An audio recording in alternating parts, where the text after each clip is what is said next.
Games of future. Games of future. Games of future. We games of future. Games of future. We games of future. It's Thursday in the morning, big. Games of future. We about to start it, big. So drop a hi and say hello to me. Magadanga, how you doing? Magadanga, maga. Magadanga, B.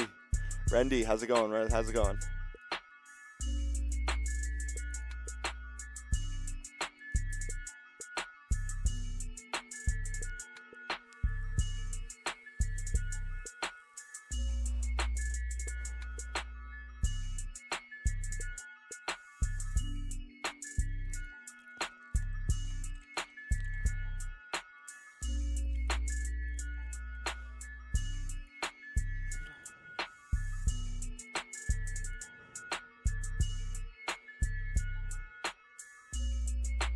Nah, bro, we always start early. Yo! When will it start? In like 12 minutes. Here.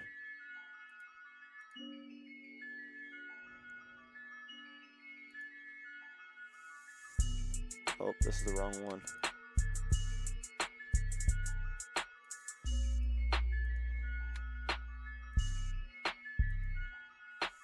Oh my god, they're all cut up.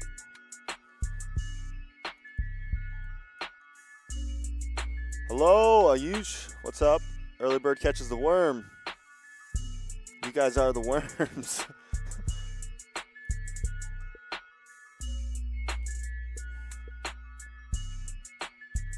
You see, I'm an early bird. I like to catch the worm. I like to make a cup of coffee. You could call me Sherm. You could call me Rio. Don't care how you feel. It's the morning. How you doing? Welcome to the deal. Welcome to the stream. You know what I mean. Welcome to the vibe where we stay alive. Group C is strong. Group C is strong. I'ma do this. I'ma do this. I'ma do this all night long, or maybe morning long. It's 7:45. I mean it's 5:45 a.m. You know I'm right. And now we chillin', bruh. Yeah, we chillin', bruh. Welcome to the stream. How you doing, yeah?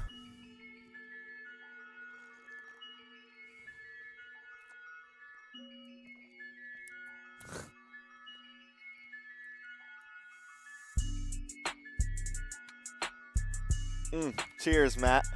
Cheers, Matt.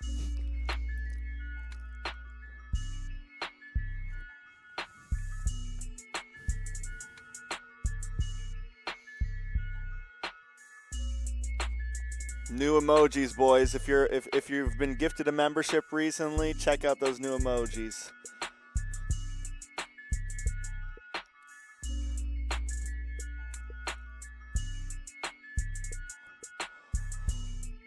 Oh, Borg, what's up? What's up? What's up?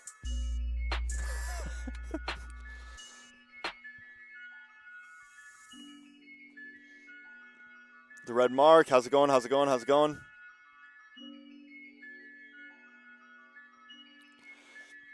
Ash Ketchup. Well, technically, Chicken didn't agree. I was invited to Mirko's VC, and Chicken happened to be there. But I will say this. I think we won Chicken over a little bit yesterday. Chicken, I think we all had fun yesterday.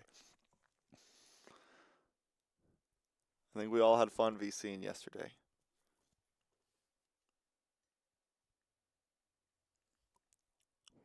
Ooh, Venus said, but I wasn't gifted mine. I paid for it because I'm breaded. Breaded gang, where you at?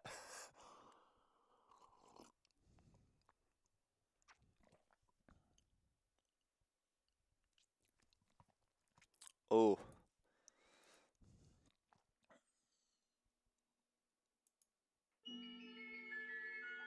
Yo, is this guy reposting beats?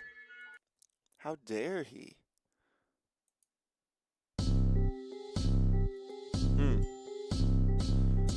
Is it coffee or chocolate milk? Bro, it's coffee. I'm a grown man. I don't drink no chocolate milk unless it's in the evening.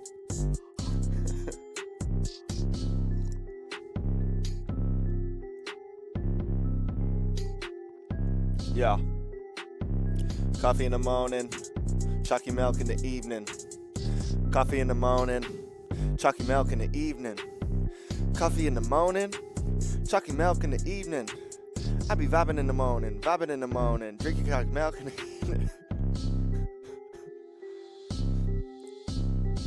Yeah.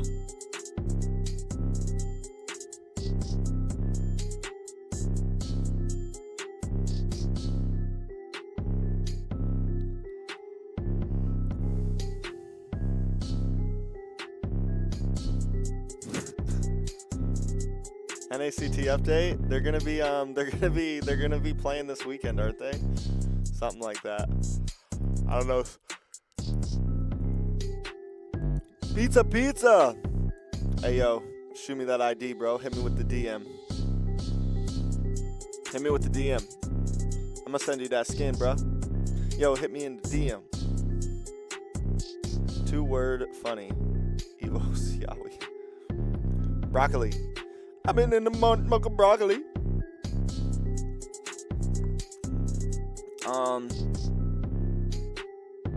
On Discord, yeah, Discord.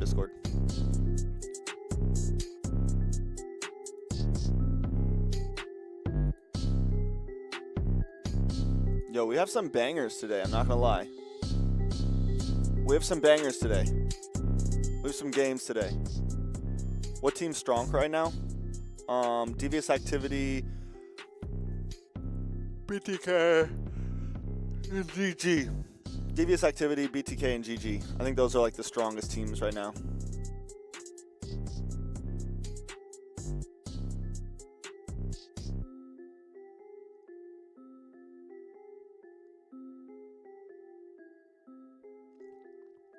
Track's going live at the desk. Better be ready, get set. Zane and the core get to watch, but he vibes for his turtle. Let's be. David was out of the tournament, right? Yes. Yeah. Zane belongs to BTK, yeah.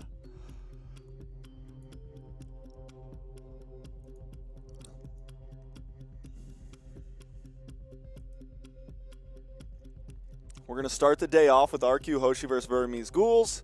Then we got Apbren versus Homeboys. Then we got BLACKLIST International versus Fireflux. And ONIC versus RCC. Prediction on who's going to win games of future. Oof.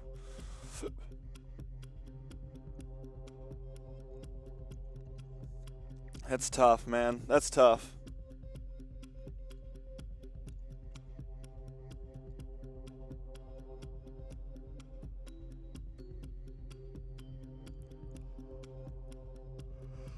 We're still waking up, guys. We're still waking up.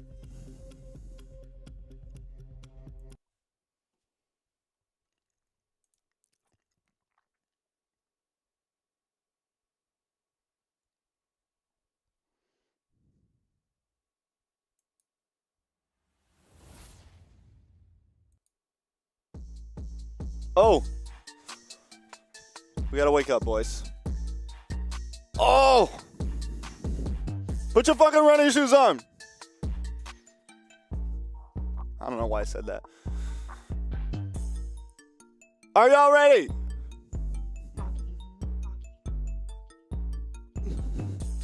It's freaking 6 a.m. in the morning over here in Florida, in the US of A. Y'all are lucky getting to watch these games in the evening. Me personally, went to sleep at 11, woke up at 5, solid 6 hours. Vibing off like a total of 15 in the past 3 days. Got my coffee. I got a couple Red Bulls for later.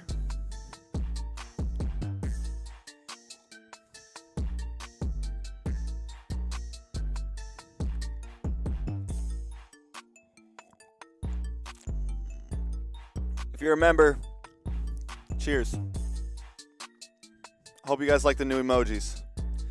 Big shout out to Pizza for dropping a couple of them. Big shout out to the rest of everybody for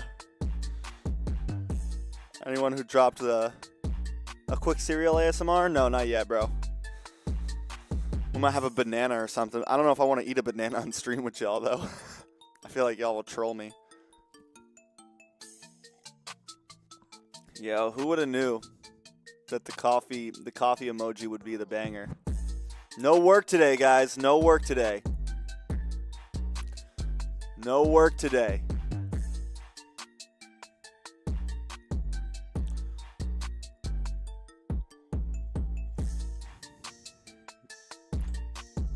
We got 3 minutes till we start.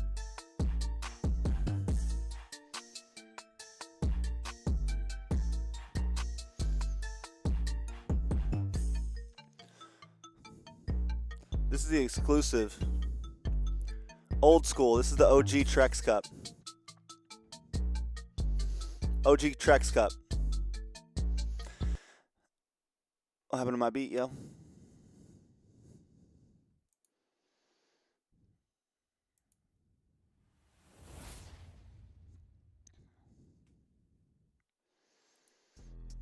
Ooh, ooh, ooh, ooh, ooh. Ooh, ooh, ooh. How are you this energetic? Cause I live off this shit. I'm energetic in this bitch.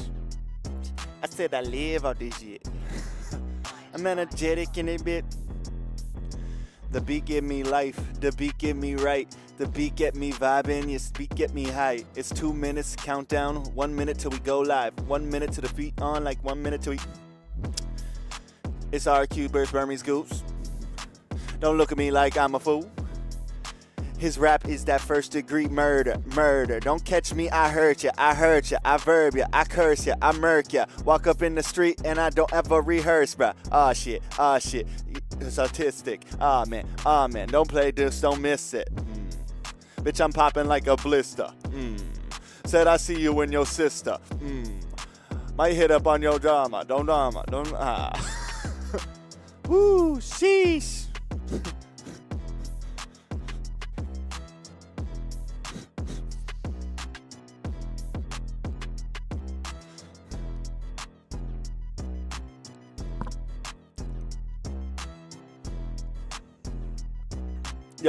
Yo. From Philippines to Florida, we drop bombs like mortar. So what's up? Come catch me. Come and catch your order. I heard you, but. So from Philippines to Florida, we drop bombs like mortar. We want to see ya. Nope.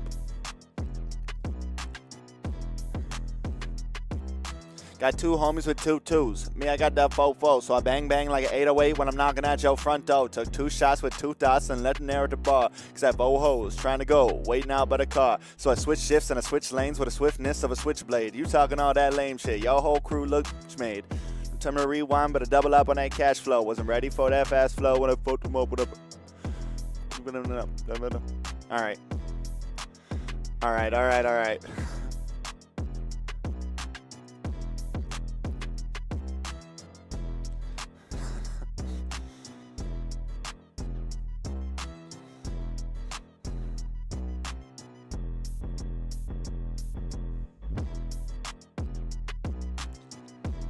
Stop acting like a fool, old man.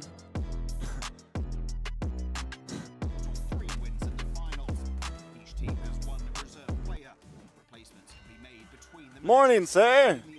Good morning. Aye, sir. A replacement can be made during the game.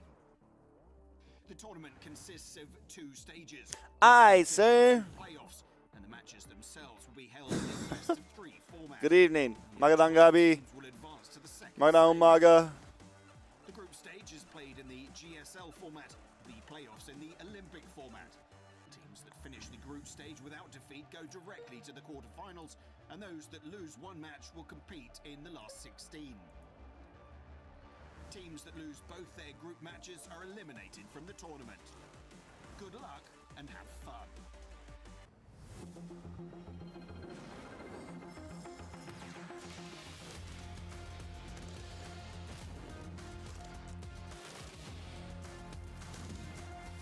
Someone asked me earlier about restreaming MPL ID and stuff like that. I will I just got my forms so that I can restream MPL PH and ID, which I got to fill out that paperwork now. Games of the future.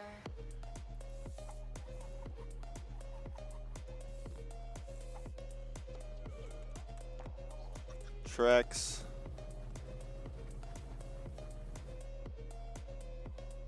contact.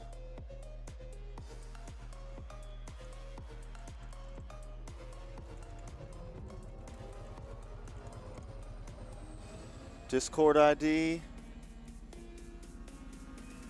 Bren will take Bomas revenge. Today's stream is called Bomas Revenge. Bro, here comes the we're gonna get to see the little robot with the guns again.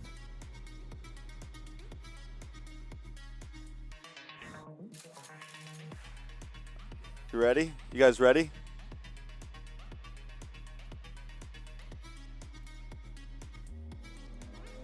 They're just chilling. Small city of robots. Games, robots of the future. City of the future, games of the future. We got the portals here. Get ready for it, boys. This is my favorite part of the video coming up. Little homie's like, hey, you want some? I'm gonna chop you up, son. You ready? Homeboy's like, hey, yo, why you running up on me like that? Why you running up on me like that? Games of the future. That's the best part of the video. Pulls out the two guns. 4 teams went home yesterday, and we're down to 8 here in the Digital Games of the Future 2024. What is up, guys? I'm Naisu, joined here today with the very talented Burger Kim. Ooh, Burger King and Naisu on the desk. Yeah, great. I'm super excited. I took a quick break yesterday because I casted the group stages, and finally we get to see all these 8 teams kind of go head up against each other here. And these are top teams that we're talking about here in Games of the Future. Top teams. I mean, again, 8 teams are what we have left. So I feel like, you know, they've all made their way to this point in the tournament, of course. And there's a lot of people that are wondering exactly how today is going to end, because yesterday, you know, it ended late in our time zone here, but there were some surprises, of course. And let's go ahead before we come on screen and take a closer look at the matchup today. Let's take a quick look at this. It is kind of crazy that Kid Bomba lost, though, bro.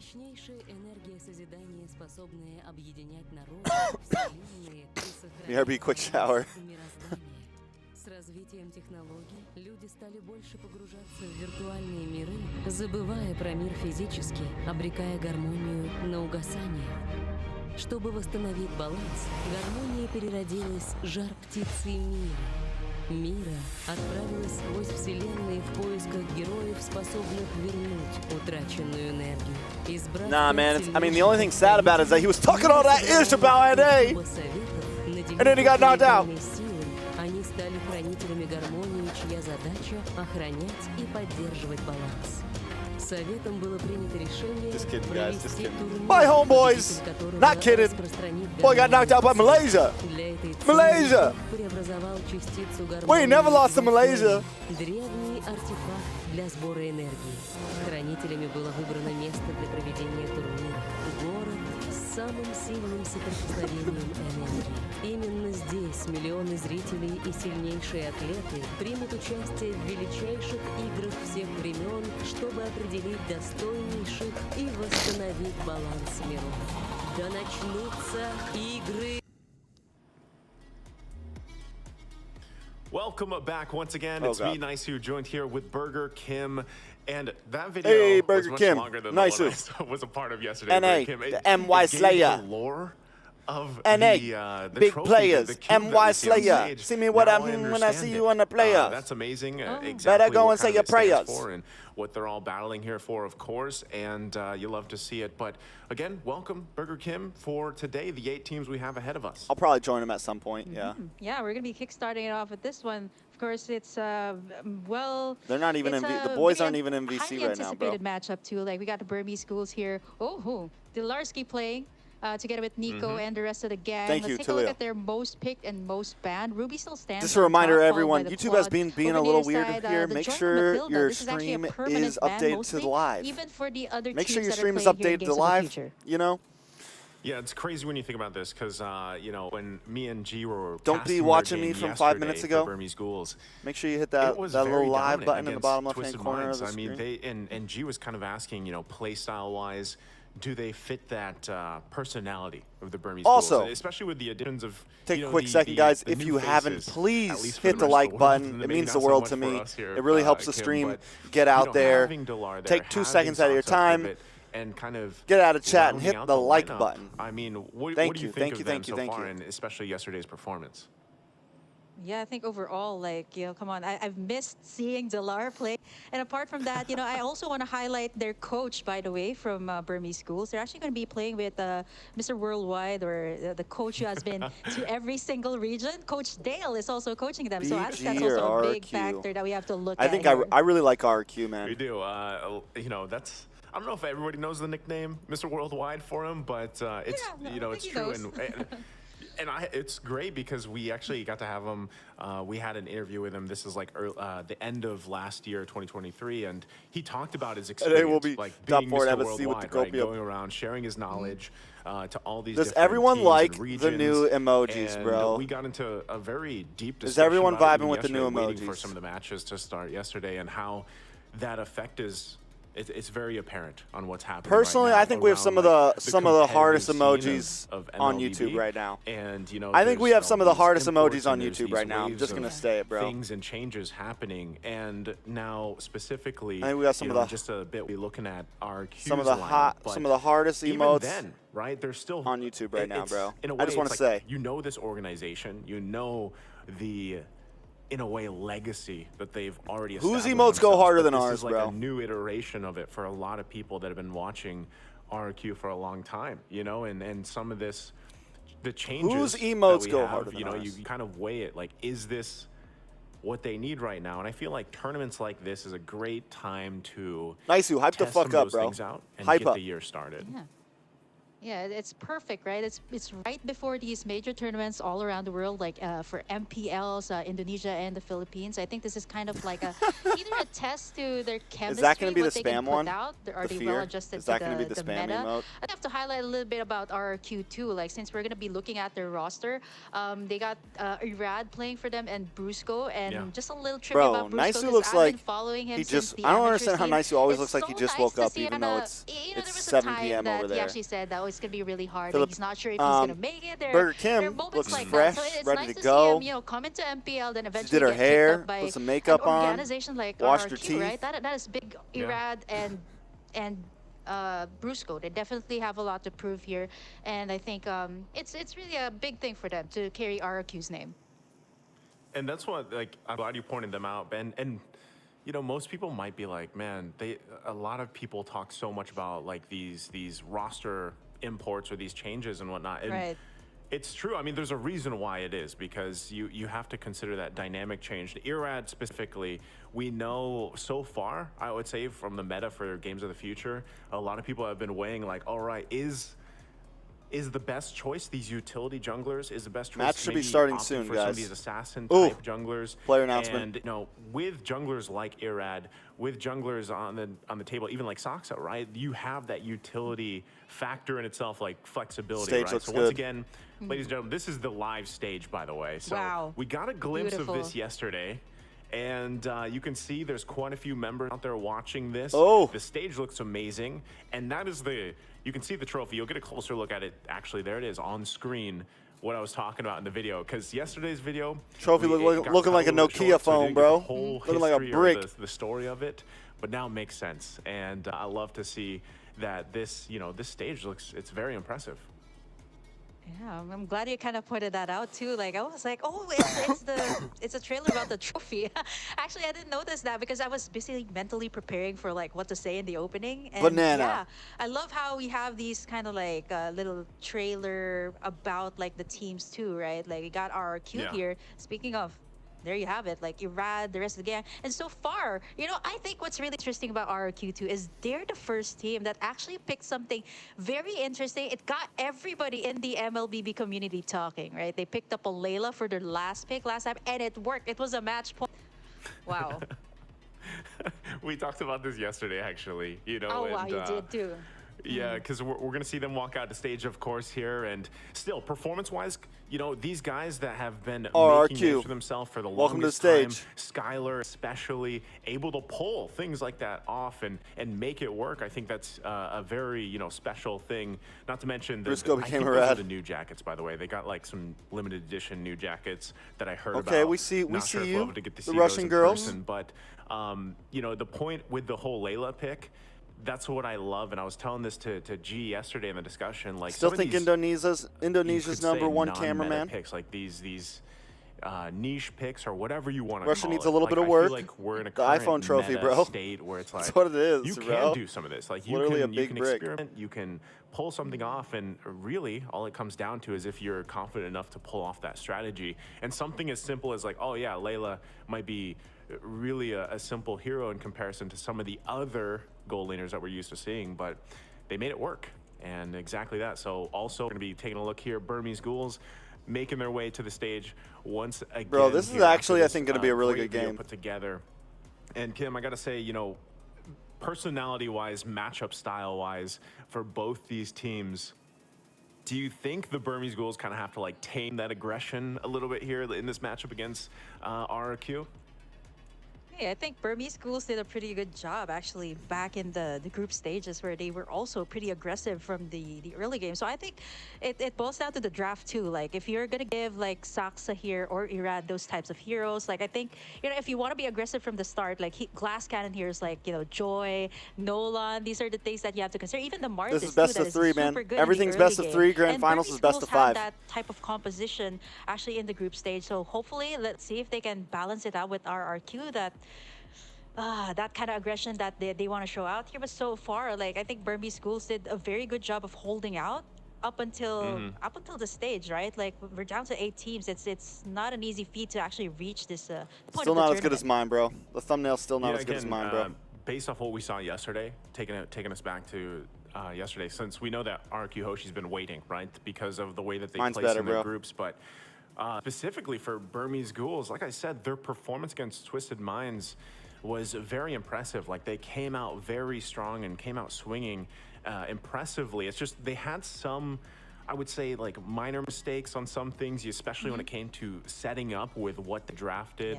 And I feel like that's going to have to be in check here, you know, for this game against RQ if they really want to move forward, right? Because we do know that, hey, there's not that many days left. It's single elimination. And there's only so much you can do in a best of 3. And, you know, I'm going to ask you this, Kim, because I liked to ask G's idea about this and, like, in the best of 3. Yeah. So is this like the time that, do you think game 1 really is the time to just throw out like this experiment, or do you go back and stay with your fundamentals or your basics here? Because these are 2 teams that really, there's a lot of variability that can pop up even in game 1. Yeah, I think at this point, right, sometimes I open up Instagram, guys, and I just... of what everybody's comfortable with in the current meta. We've seen the stats already so far, and it seems like it is centered around these chain CC type of compositions. You see like a Ruby, Minotaur, or sometimes even Ruby, Tigreal combination. So I think it's all about like all-out brawl sometimes I would see, like in all of the games. And I mean, clashes after clashes, and it's all because of these CC type of heroes. So I think for Burmese Ghouls, right, if they want to keep up, maybe possibly get a really good draft against RRQ, we started to see the shift also. Instead of like putting your resources to take down the gold lane, like I see a lot of these teams kind of shifted to the XP lane. I'm actually, I'm also surprised that Dilar has played so well. He was so like I thought maybe he would be a little bit rusty, but nah, man, Dilar has been on fire, bro. Which kind of made it so hard for them to take in major objectives, which is Turtles and the Lord. So I think that's something that has to be looked upon here for both sides. I think with building off of that, you know, when you're talking about the objectives, you know, for the most part, I still feel like these teams specifically. Who do I got this match?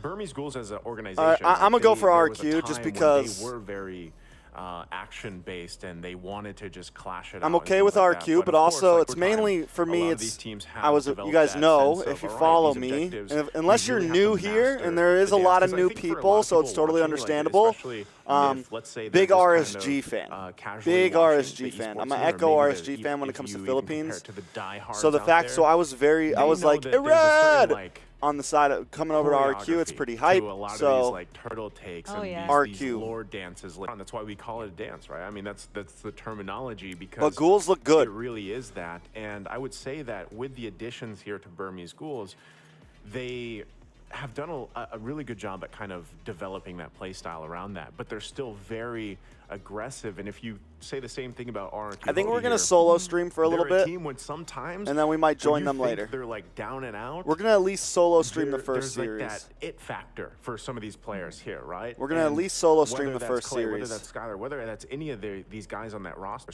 specifically from Indonesia, like they can pull that through, and it's kind of scary how that can happen, right? Because sometimes there's always that when games do, like when we're talking about 10,000 gold deficit for any of these teams out Oh, there, yeah, there's that's some of those Itadori. playmakers that can pull a miracle out, right? It doesn't always happen, but it's definitely a possibility here. It would Once be again, BG. while RQ we will wait choke. for They a always draft do for when it game comes to number playoffs one. of international That's games. where we're going to see things Yeah, but this is the kinda new fall into RQ, place, bro. right? Because we already And saw, if we take a again, look at these them top picks, from these back top in bands that have been coming up, M4, they didn't we really see a choke. lot They of- got what? when Fourth it comes to place? That's Rome, decent we see for a lot of that set potential. That's good, the bro. reason why Ruby is. I think she's the top. If right they now. can I get think to the she's next actually round, most I think it's a picked. good run. Yeah, I think she is the most picked so far. hero.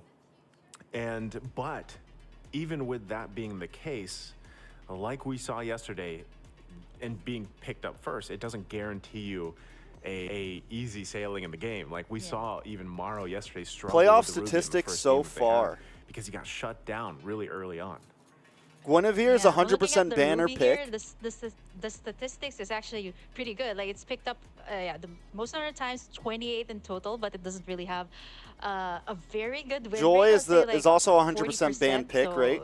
Yeah, I mean it is Matilda, a priority, 100% but it ban doesn't pick rate in guarantee you, like, playoffs. an overall win. Ruby, Yeah, but apart from 88% that, I wanna ban talk a pick little bit rate. about the other picks Has too been that haven't like picked, surfaced, like Joy, Matilda. Actually, Joy 5 was like out times. once, like for the RQ Daewoo game. It was actually Yeah. given Playoffs to have changed Irad, things a and little bit. That's a really good choice Then when Bruno it comes to like aggression in At the early game. 77, So I'm Harith still at not so 77%, sure. Will Arlot these at teams, like, go for 77%, Claude at super aggressive picks? 66%, Like, there are times that I will Valentina also at see, like, 66%, Fanny bans, like respecting Novaria Irad, 66, Lancelot bans coming through. So Nolan, I'm not so sure if Fermies, they're gonna go and for yeah, Nolan and utility right Fermies now, all or at are they gonna 66 go as for well. assassins? Because we're talking Then we about, get like, into the Saksa and 55 Irad, percenters. two of our Carrie, homegrown Barat, talents here in the CC, PH, and right? Minotaur. It's funny because with Irad specifically, like, at least for me, I'm very vocal about this over in our region, of course. Like, I loved for the longest time, ever since I was a part of the broadcast team, RSG. And so, I was a big Demon Kite fan coming up, and then Irad came in, and he had his whole thing that he was saying between him and even Carl Teasy in one of the seasons and yeah, whatnot. yeah. And I was like, man, Irad has developed into an exceptional player, like, over the seasons. Yeah. And he is still one of those players, because there's a lot of jungler players out there that, like, they don't want to, like, sometimes, even I've heard this from some of the coaches that we've interviewed, like, sometimes, even if they want, if RQ certain wins this draft, game, sometimes they will, of course, take if the RQ consideration of wins what the this player is game, saying. And I'm gonna ride with Irad them, and bro. players like this will be like, you know what? I'll take the Lancelot. I'll take the Joy. I'll take the Nolan. I'll take some of these, like, riskier heroes, because they RQ have that certain wins this confidence in series. themselves and they're able to pull it off, rather than going. And sometimes that's even Maybe picking they can make it into to a grand utility finals. type hero, and they can still make it The work. rise of Thanks a RQ. lot, And, right? Thanks a lot, and again, it's all about that timing and that really, like, Wolf talks about this a lot, like the micro skill when it comes to it, and in those minor decisions of being able to get that retribution off or being able to play from the back. Here's the thing about Nana, though, bro. She's not even just. Irad is. She's not even specific just. there, I think, but him and Saksa, I think is late when you're game. Like comparing even her them wave clear in the jungler-wise, beginning is. he likes to is opt crazy. For those utility type Like, Nana's just a heroes monster more, right now, At bro. least for the whole team. It's not even just late game, bro. Composition. Once So she that's hits what I'm level really 4, she's wondering. That's where viable. my eyes Even will her actually level be 1 when and we level get 2 to that wave draft clear is decent. What do these teams want to go with jungler? Yeah. And it's one thing that's apparent here, Kim, is how much flexibility still can happen, you know, in that first phase of the draft. sure. A lot of the flexing that can happen here with the heroes.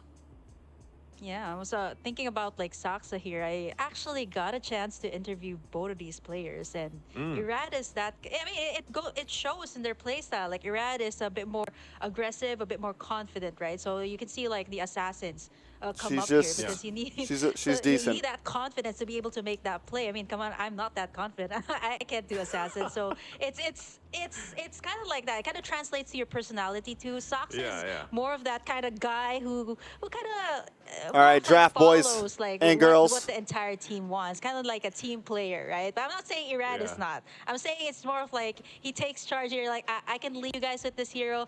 I can pick up that assassin. Just trust in me. Kind of like that kind of thing going on. Yeah. And I get what you mean too. And I like the fact too that you kind of bring that perspective, because I know you've done a lot of that like report. I don't know if that's the right term, but like a lot of like that reporting work, you know, through the league and everything else. So you get to kind of spend a little more of that time picking the brains of, you know, some of the players here, of course. Yeah, well, we see no Joy today. As we're getting Joy was insane, but Arad's not going to get that today. But I like the way the RQ Hoshi's handling as well, banning out the Barats, the Natan, Novaria banned for Burmese Ghouls. Joy is constantly banned, so that's taken out. But the Novaria, a pick that obviously RQ Hoshi. No, the Novaria picks have actually surprised me. I'm not going to lie. Teams love it because of the vision and the burst potential. So what are we feeling though will be possibly priority here as we get through these last couple bans in the first phase, Kim? Wow, the Novaria here. I think this is also like one of the most picked so far, like overall in the entire Games of the Future. The vision it gives, the pokes, even the wave clear is so good. So I think for Burmese Schools, nah, bro, I don't know what you're talking about, Trap Fact. Mid later, like there was a time. Do I like, look like I'm gonna gonna cast, bro? In the mid. Do I look like I'm in a cast? I feel like Burmese Schools is kind of trying to go for that kind of composition once again. Like we were just joking with Zane. I don't know. Aggressive. Burmese Schools has that wasn't me. Composition different, that can be tracks. aggressive, and at the same time, like it can be like a split push type of composition. We've seen that Paquito in the mid lane. I think L3, it's what's also up? a pick that comes out from Burmese Schools. I'm not so sure if RQ she will respond immediately by taking it, but there's a lot to take in here for the first phase. I was thinking about the Ruby, which seems to be a standard first choice, but Guinevere here for the side of RRQ Hoshi, which I think is a very safe pick. No, is that Jemic? It's a flex pick. Like you can go, bro, go Jemic. with it in the jungle. You can go much with love, it, man. the XP Big shout out to sometimes Jemic. even the roam. So I hope you are doing we well, talk about bro. the flexibility. I like that coming out from RQ. But I hope you're Burmese doing really Schools well, can man. Either answer it out with a Ruby and we miss a you Quad here sometimes. being picked up. One of the most sometimes. Don't picked get too heroes crazy, as well bro. So far in the tournament, and has a very good win rate. Nana is meta now. It's pretty crazy, not to bro. mention, you know, Nana's Stitch meta, had some Aurora, MVP Vexana. performances on this as well.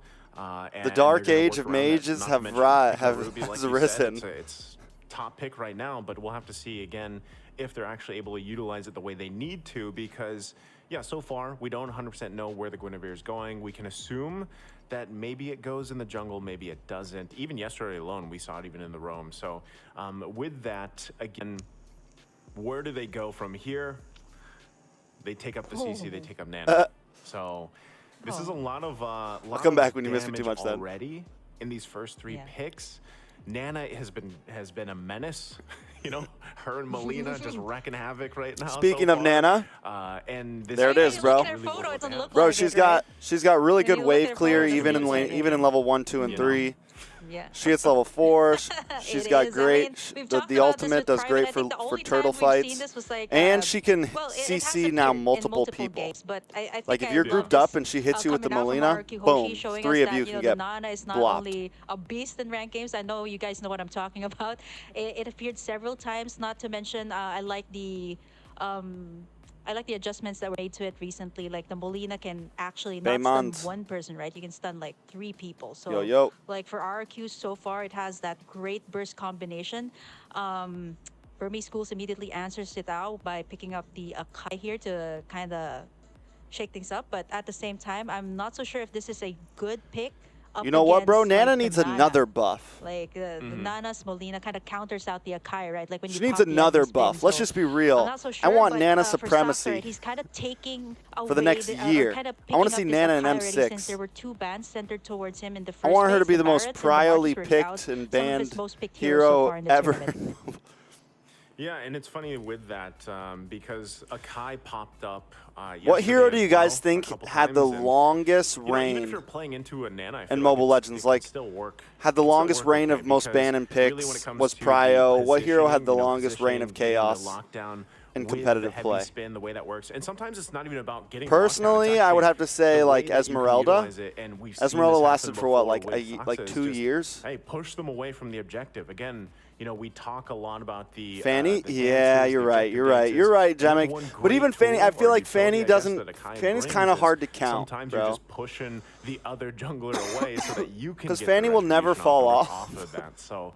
Again, But you don't a lot of always CC see available Fanny to picked them. or banned, so it's Claude kind of scales weird. up. It's We like know a that weird. He can be a menace later on himself, pushing those side lanes, pushing, putting pressure there if it's not controlled. But right now, as we get through this second phase here, Kim, a couple more bans to go before we see how this unfolds, and we already see some focus here on the XP lane as well. Yeah, Dilar, I was actually going to talk a little bit about that because looking at RRQ Hoshi, they kind of want to focus on like team fights, right? You got the Guinevere here to set up the plays. Even the CC here kind of sets up the plays. But for RRQ, they're How long did kinda, 1-1 last in you know, the pick respecting ban, the though? fact that Dilar, Like a year? this is not a Ruby, Dilar's Ruby. So he might actually go for, you know, something else. We've seen it on a Lapu Lapu several times. Benedetta as well, that can do the split pushes here for Burmese schools. I talked a little bit about that earlier, that Dilar can also go A lot of these heroes you guys are saying, though, had spurts where they fell off and then came back, and then you wouldn't see them for a while, and they came back. Dilar, just the same thing as like Burmese schools is centering around the jungle here for the last two bans. They take away the Lancelot and the Nolan that I mentioned that is really good when you kind of want to go for that great early game, which kind of leaves Deanna Dox, what's up? What's up? Irat here with either going for another utility because they already have the burst damage here, or they want to add up to more damage by picking up like a, you know, something crazy like a. You like the Fanny new here. emojis, I mean, they yo? already have Skylar here to pick The up emojis that, go hard, bro. Either a carry here to shred up the tanky heroes. Best or emojis on YouTube maybe right go now. for Best something emotes like, on YouTube right something now. that can go head to head with a Claude. Nobody's here. messing with them. Could do that. They could, again. We I even think got they could even Uwu possibly G. just Uwu G, go the a safe Ico route. in They there. already have so much damage available to them in the early game. If they really want to go in with scale and work around this, they might even opt. What if they go for, of course, like it's not banned out. The carry's available. Bruno's still there. Those are some picks that they could pick up and go with. Fairness being picked up on the other Jamek, side. my views aren't normally like Again, this. is We've just been something hitting that the you have to be algorithm with the conscious watch of, party right? on I Games was of even Future. thinking of possibly an It's been a nice nice growth spurt. We've seen that come through quite a bit. There's the Bruno. Mind explaining Bruno the is two gonna be matches locked on in. group That's the stage choice per here for team? Skylar, which is So great pretty much because group stage was Bruno's a like great turret destroyer, right? Let him go ahead and think of it farm as up, a do what he needs bracket to do, almost. So it's and then 4 the damage has teams. to be respected later on. The And last it would pick be here for RQ Hoshi. these two versus So these now two. we know exactly where Then things the are falling winners in would place, right? Of face, course, and that would decide on this first place, provides second them a place, lot of that and then the sustainability losers still would face, based off the and that heroes would they decide on have third and and fourth a place lot of the group. CC. So it's a Fourth good place thing that gets Burmese knocked Schools has out. that fairness, right? Because they're gonna Third wanna place, use third, that, second, and first move to the that playoffs. goal vault to really help First place them gets a survive bye a to lot of this. second round in playoffs. Yeah, they're already anticipating And, that this is going to second be and all out third brawl between start them in and first round. RRQ. I mean, Hopefully looking that at explains. the So lineup they here for said RRQ, that you it's got the like, Minotaur, what the was it, Guinevere. This is what's really good about the ESL Guinevere too. I or think this I forget might what they actually call be GSL the Irad's hero, right? format So, for as long as the group Guinevere stage, has and then it's someone to Olympic front style for you, format you can for just keep on playoffs. setting up and not worry about getting taken So playoffs down. is also But single for the side of, elimination. It's Burmese not schools, they double also elimination, lock which up is nuts. something Probably really one of the interesting first themselves, and international I think Mobile overall, Legends tournaments like, to you not can have a expect to double see, limb like, a bracket, lot of which is clashes kind of here hype. from the I kind of start like and it. even up until mid game. Again, we'll see as both these lineups are locked in and ready. I feel like it's been a while too since No we've lower seen, bracket runs.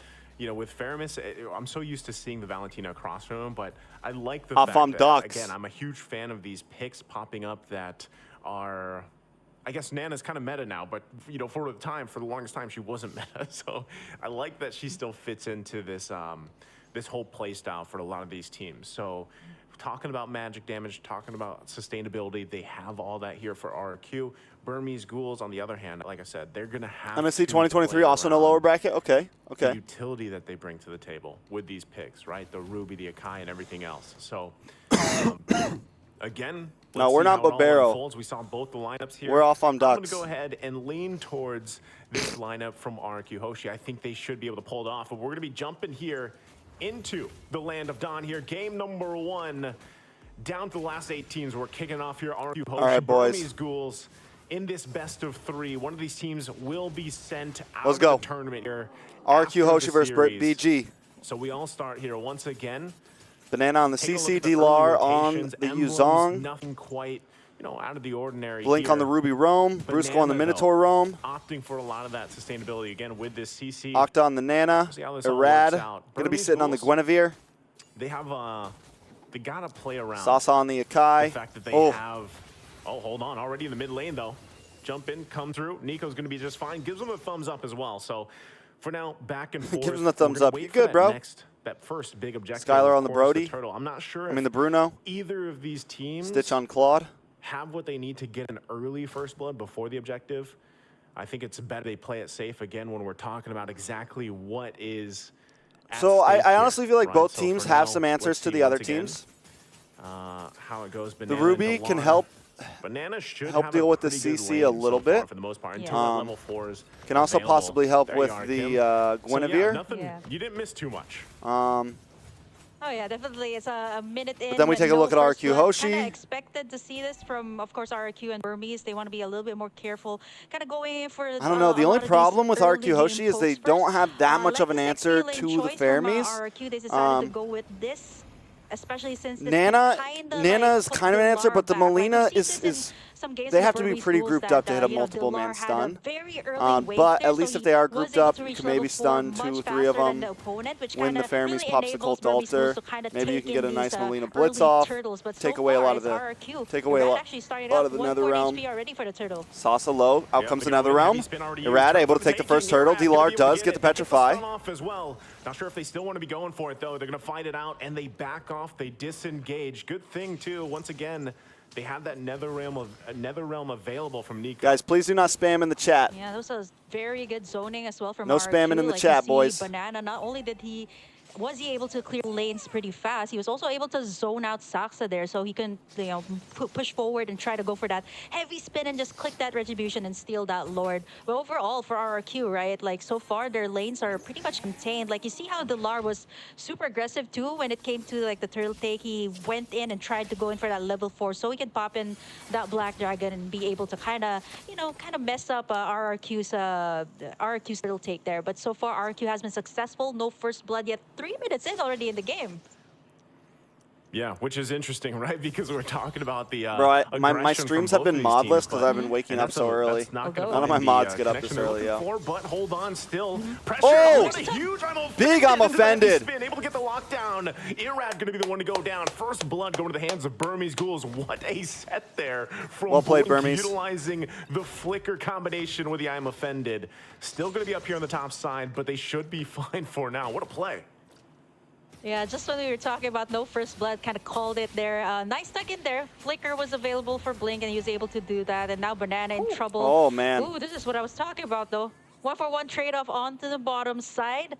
And you see kind of like the aggression of Dilar, right? Going right into the turret to make sure that he gets the pick off. But again, kind of nullified since it was like a 1-for-1 trade. Here on the middle side, though, Burmese Ghouls. Brusco setting Ooh. things up, but not be able to RQ's get looking a anything. little- Burmese School so far, they little got that shaky. nice first blood. They got it in 2 pickoffs, but it's still Looking a little RQ shaky. leading, all because of the turtle takes that they've been taking. And not to mention, look at Skylar there over on the top side, actually forcing Stitch to actually go to the XP lane Yeah. instead. It's a good choice. I mean, a lot of these rotations happening here are very smart on both sides, for the most part. An early game, not anything too crazy happening. You see Blink, if he D-Lar's gonna continues help to do with that every Turtle. time the flicker's available to him, is really going to pay off, right, for these goals. That's kind of what they have to do. But Bruce going down on the other side, well-timed Minoan Fury is going to help them out. Not only that, but they Watch have for the D-Lar extra coming out the backside. CC Off to available Black to Dragon. him. Going to try to zone people Dragon away. form gonna come down Give a little bit of still. Looking space. for this turtle. Does help Second one, Sasa secure the Sasa able to turtle. And now a secure nice it. pin Gets onto the Irad. lockdown Irad in a lot of on trouble Irad. trying to He's kinda dash through with the displacement, but between no. the wall. Goes He'll get down. Taken out by Dilar. And there's nothing RRQ could do there. So objective and a kill for Burmese Ghouls.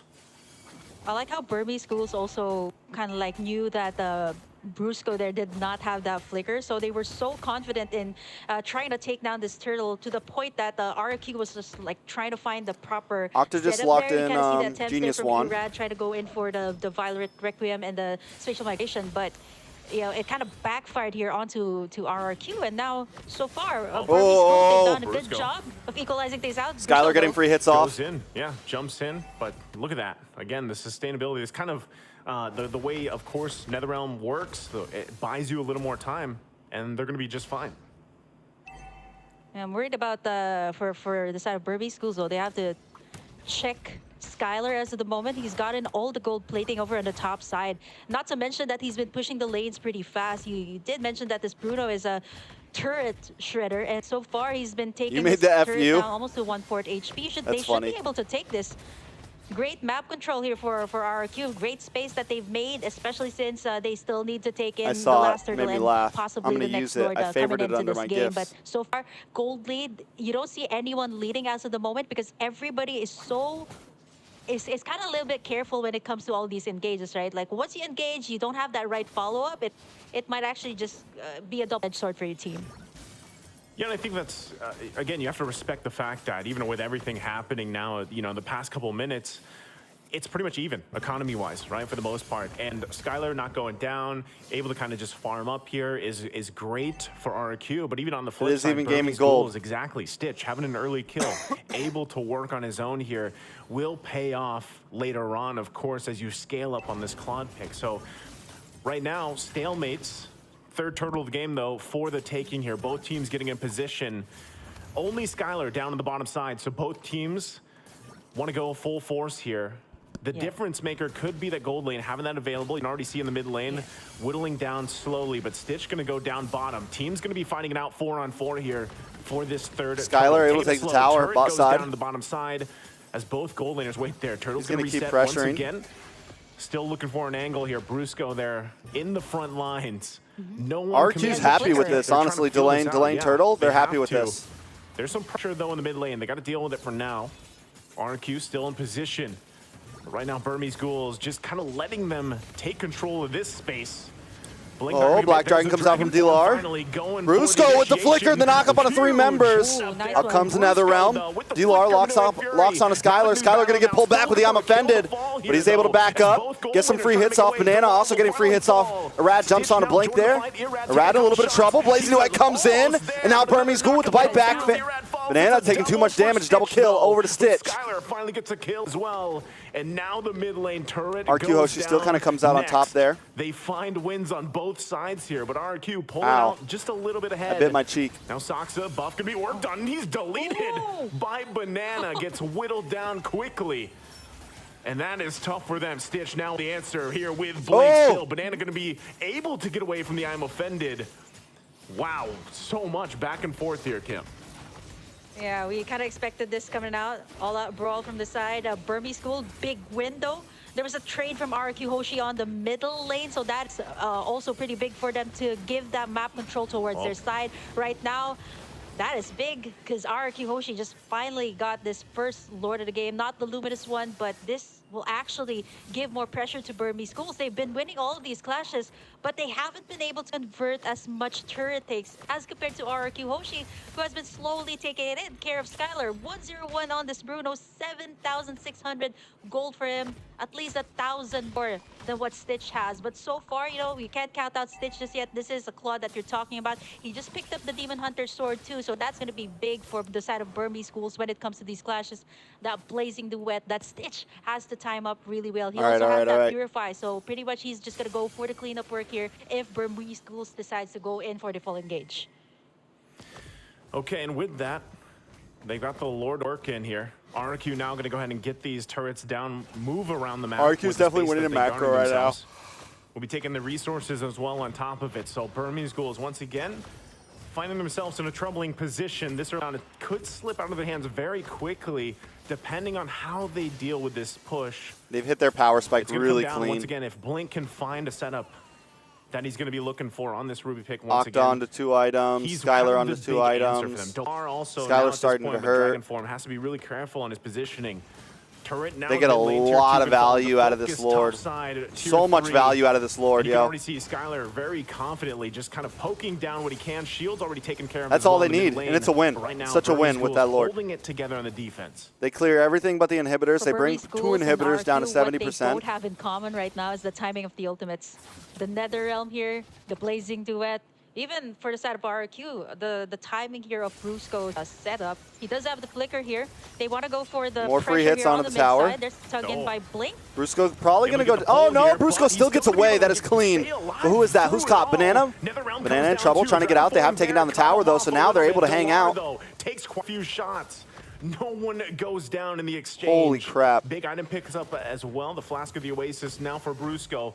Sustainability going to be there, and they're getting another Oh, turret as Rad with the well. knock-up on several members. That's huge. Finds the Blazing Duet does come out. Banana Down goes also Brusco. unleashing Stitch D-Lar in a into little the bit of kill, but trouble. Nico Several then members locked falls onto him. 3 down. members of Burmese Schools have fallen, and RQ going to try to make quick work of this. They've already locked onto the base. It's only 11 minutes in.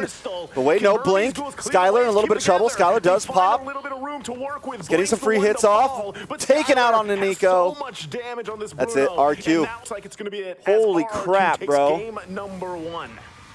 RQ with Ow. Just when we thought precision. that it could have been at least like a more than 15 minutes game. That was actually a pretty fast game there from RRQ. Both sides were actually calculated all of their clashes pretty well, right? There was Yeah. a point that all of them actually used up all of their ultimates, but none of them were taken down. What RQ Here's the actually thing did with the really well Ruby, in that right? Final clash was just Here's to the have thing with that the Ruby. selective targeting on those I heroes, think right? Like Brusco was that down, the Ruby- yeah, the main one taking up all of the damage, but that actually I think in the enabled roam, it's Skylar kind and of even lacking Apbren with right now. to be able to get the prime I know position that's and where kind we of all burst thought it was going to be everyone meta, down while but I think everybody it's was kind of too lacking busy right now. trying to take Brusco down.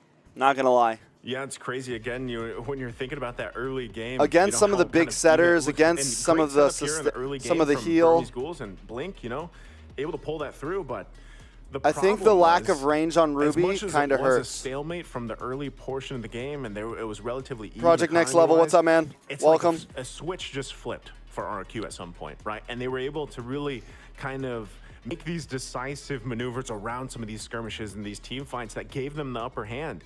And that could just be the experience, the patience that they have, but it definitely just kind of shown here how strong they can be in some of these team fights and the way they approach them, because very quickly it just went in their favor here, especially after fights like this kind of turned out. Yeah, the problem too here with the side of Burmese Schools, once it reached the late game, right? For Stitch, he was able to kind of have that killing spree, right? Even in these clashes, you can see he's been popping in these Blazing Duets, timed really well, and it actually kind of made it hard for RRQ Hoshi in the team fight. So RRQ Hoshi kind of understood that. They're like, okay, we Bro, have the to fact that kinda Brusco address gets the away backlines there, here, or maybe holy kind of force crap. Burmese Schools to pop in all of their ultimates. Once it's all down, it's going to be kind of hard for them to go in for the engage. And as you can see, this for RQ, they were willing to take down the backlines. Here you see a nice setup here from Irad, which kind of enabled all of the rest of RQ Hoshi to actually make the plays. As long as Skylar is safe here, as long as he's protected here for RQ Hoshi, they could have locked in the tower. And for Burmese Schools, they lacked that kind of wave clear here. For their side, they did have the protection in the form of the Faramis, but it was kind of not enough to take down the main problem, which is of course backline, and at the same time Banana as well being the MVP here for this game. We've seen him zone the side of Burmese Schools here several times, not only in the clashes but even in the major objectives, which kind of is, I would say that CD is that kind of hero that is not really that, for me it's not really that OP, but it really is super annoying to be in lane with. You've seen even in the early phase of the game where Delar really had a hard time to clear out the lane. Like Banana had much. We got 2,500 people in the chat. It was really annoying when it comes Only to these 239 clashes likes. that, If you guys could take a second and hit those like buttons, it was hard for, I really would either appreciate it. Nico or Yo, even someone Stitch gave a here to donation earlier. get I the forgot. prime I'm position so in the sorry. class. You gave a donation. I didn't even say Yeah, anything. it was great. V, thank you for the donation. Banana didn't even For the have- 25 he didn't pesos. It have means the to world to me. have I really do that many appreciate items it. To do what he wanted to do. He had a couple locked in there on the defensive, and he was able to play around the vengeance as well. And he was just really good at kind of playing 10K is near, guys. front line 10K is when near. We're at Brusco 9.6 wasn't right available, now. Or maybe Brusco had already done the Minoan Fury 9.6. combination, and there was a couple times where it looked like he was going to go down, but Banana was, there then to deal with, and he's just kind of a nuisance for a Burmese Ghoul lineup to deal with. And even though, once again, when Yo, we're who talking changed their about it in votes, the man? draft here, they had a Burmese lot of Ghouls was at utility available to them 55%. Who? for No Burmese change in Ghouls. They had votes, a lot guys. of, just Bunch of options that they bandwagoners could over use, and here. we saw glimpses of that, like that's what we saw from Blink early on, and it just unfortunately Who waited did till not after result first in game to what they vote, wanted man? to. It's like at some point they were keeping up with RQ, and then things just kind of fell apart from there, and then you just don't have enough time, I feel like, for the Claude to build up. I mean, this was a rather quick game.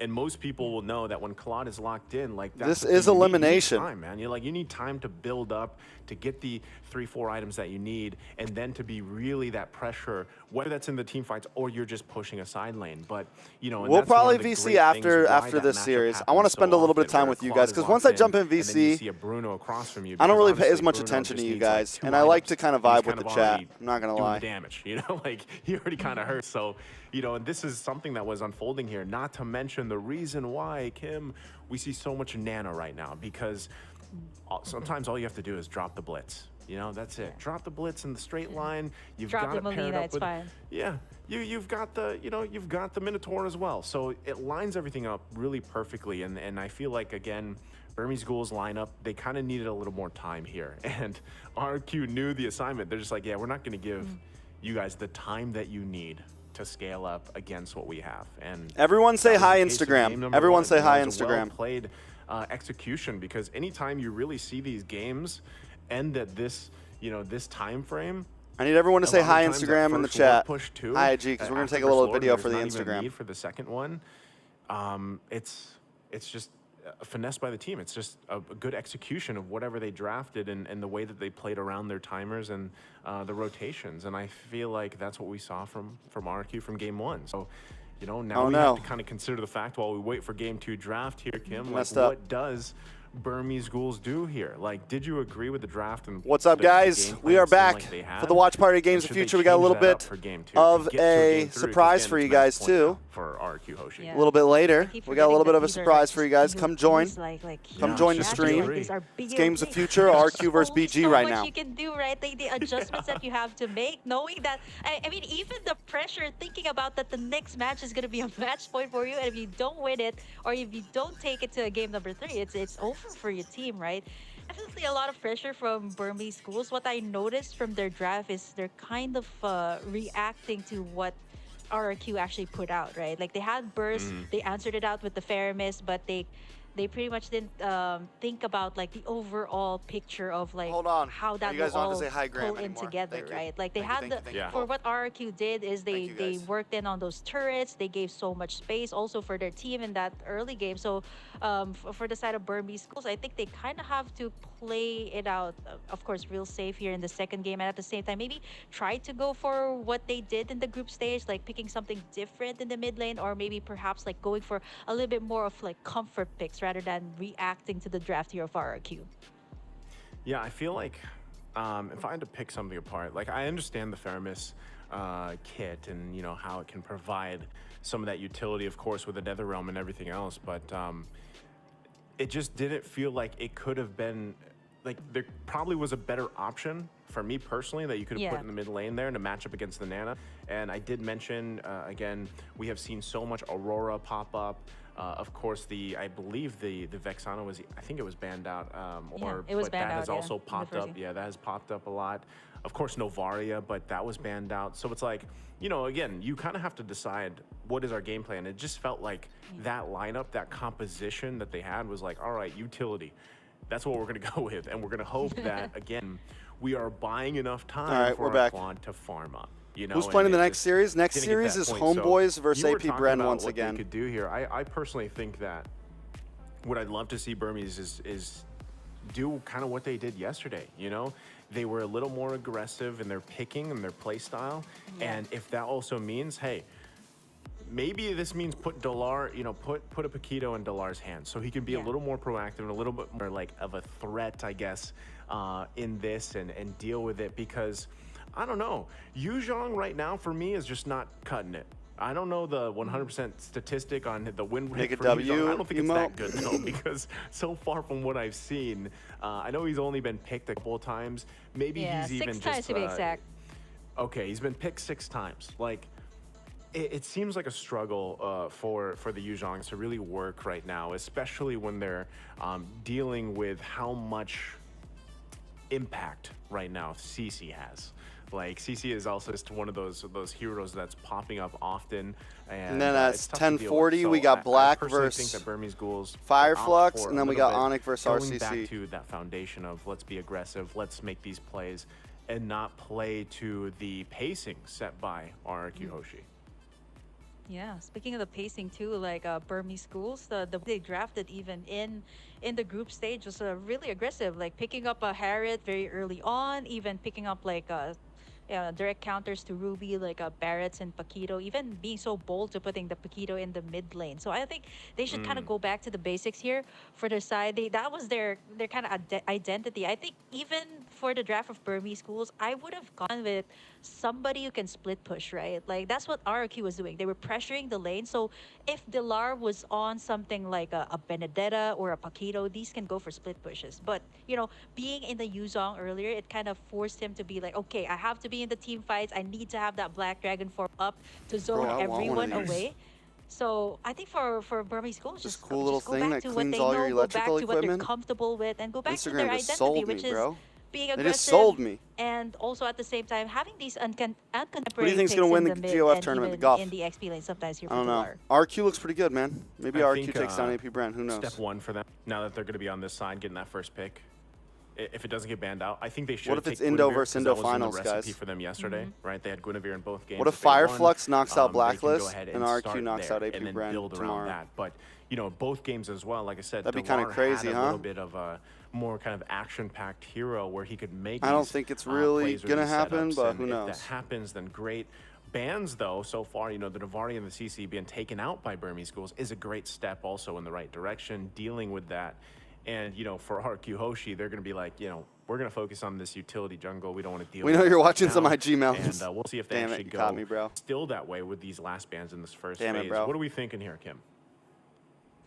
Looking at BG here is you can kind of see the impact of the CC, right? I mean, I'm not Exactly, so sure if PUBG Delar's, highlights. very So comfortable RQ with this Hoshi hero. could possibly But win, looking at is this what you're hero saying. pool, is more of those heroes that can be a bit more mobile, can take care of itself. I mean, he's the general after all, so he can has to be the one to like lead the charge in the XP Hey lane. Trex, And for John Burmese here. Can you schools, react I harder? think for RQ Hoshi, they have a good idea of Can you like, react harder? fanning away these Can you utils, like react the heroes that, harder? Sox Is has this been good for so you, good at John? picking up.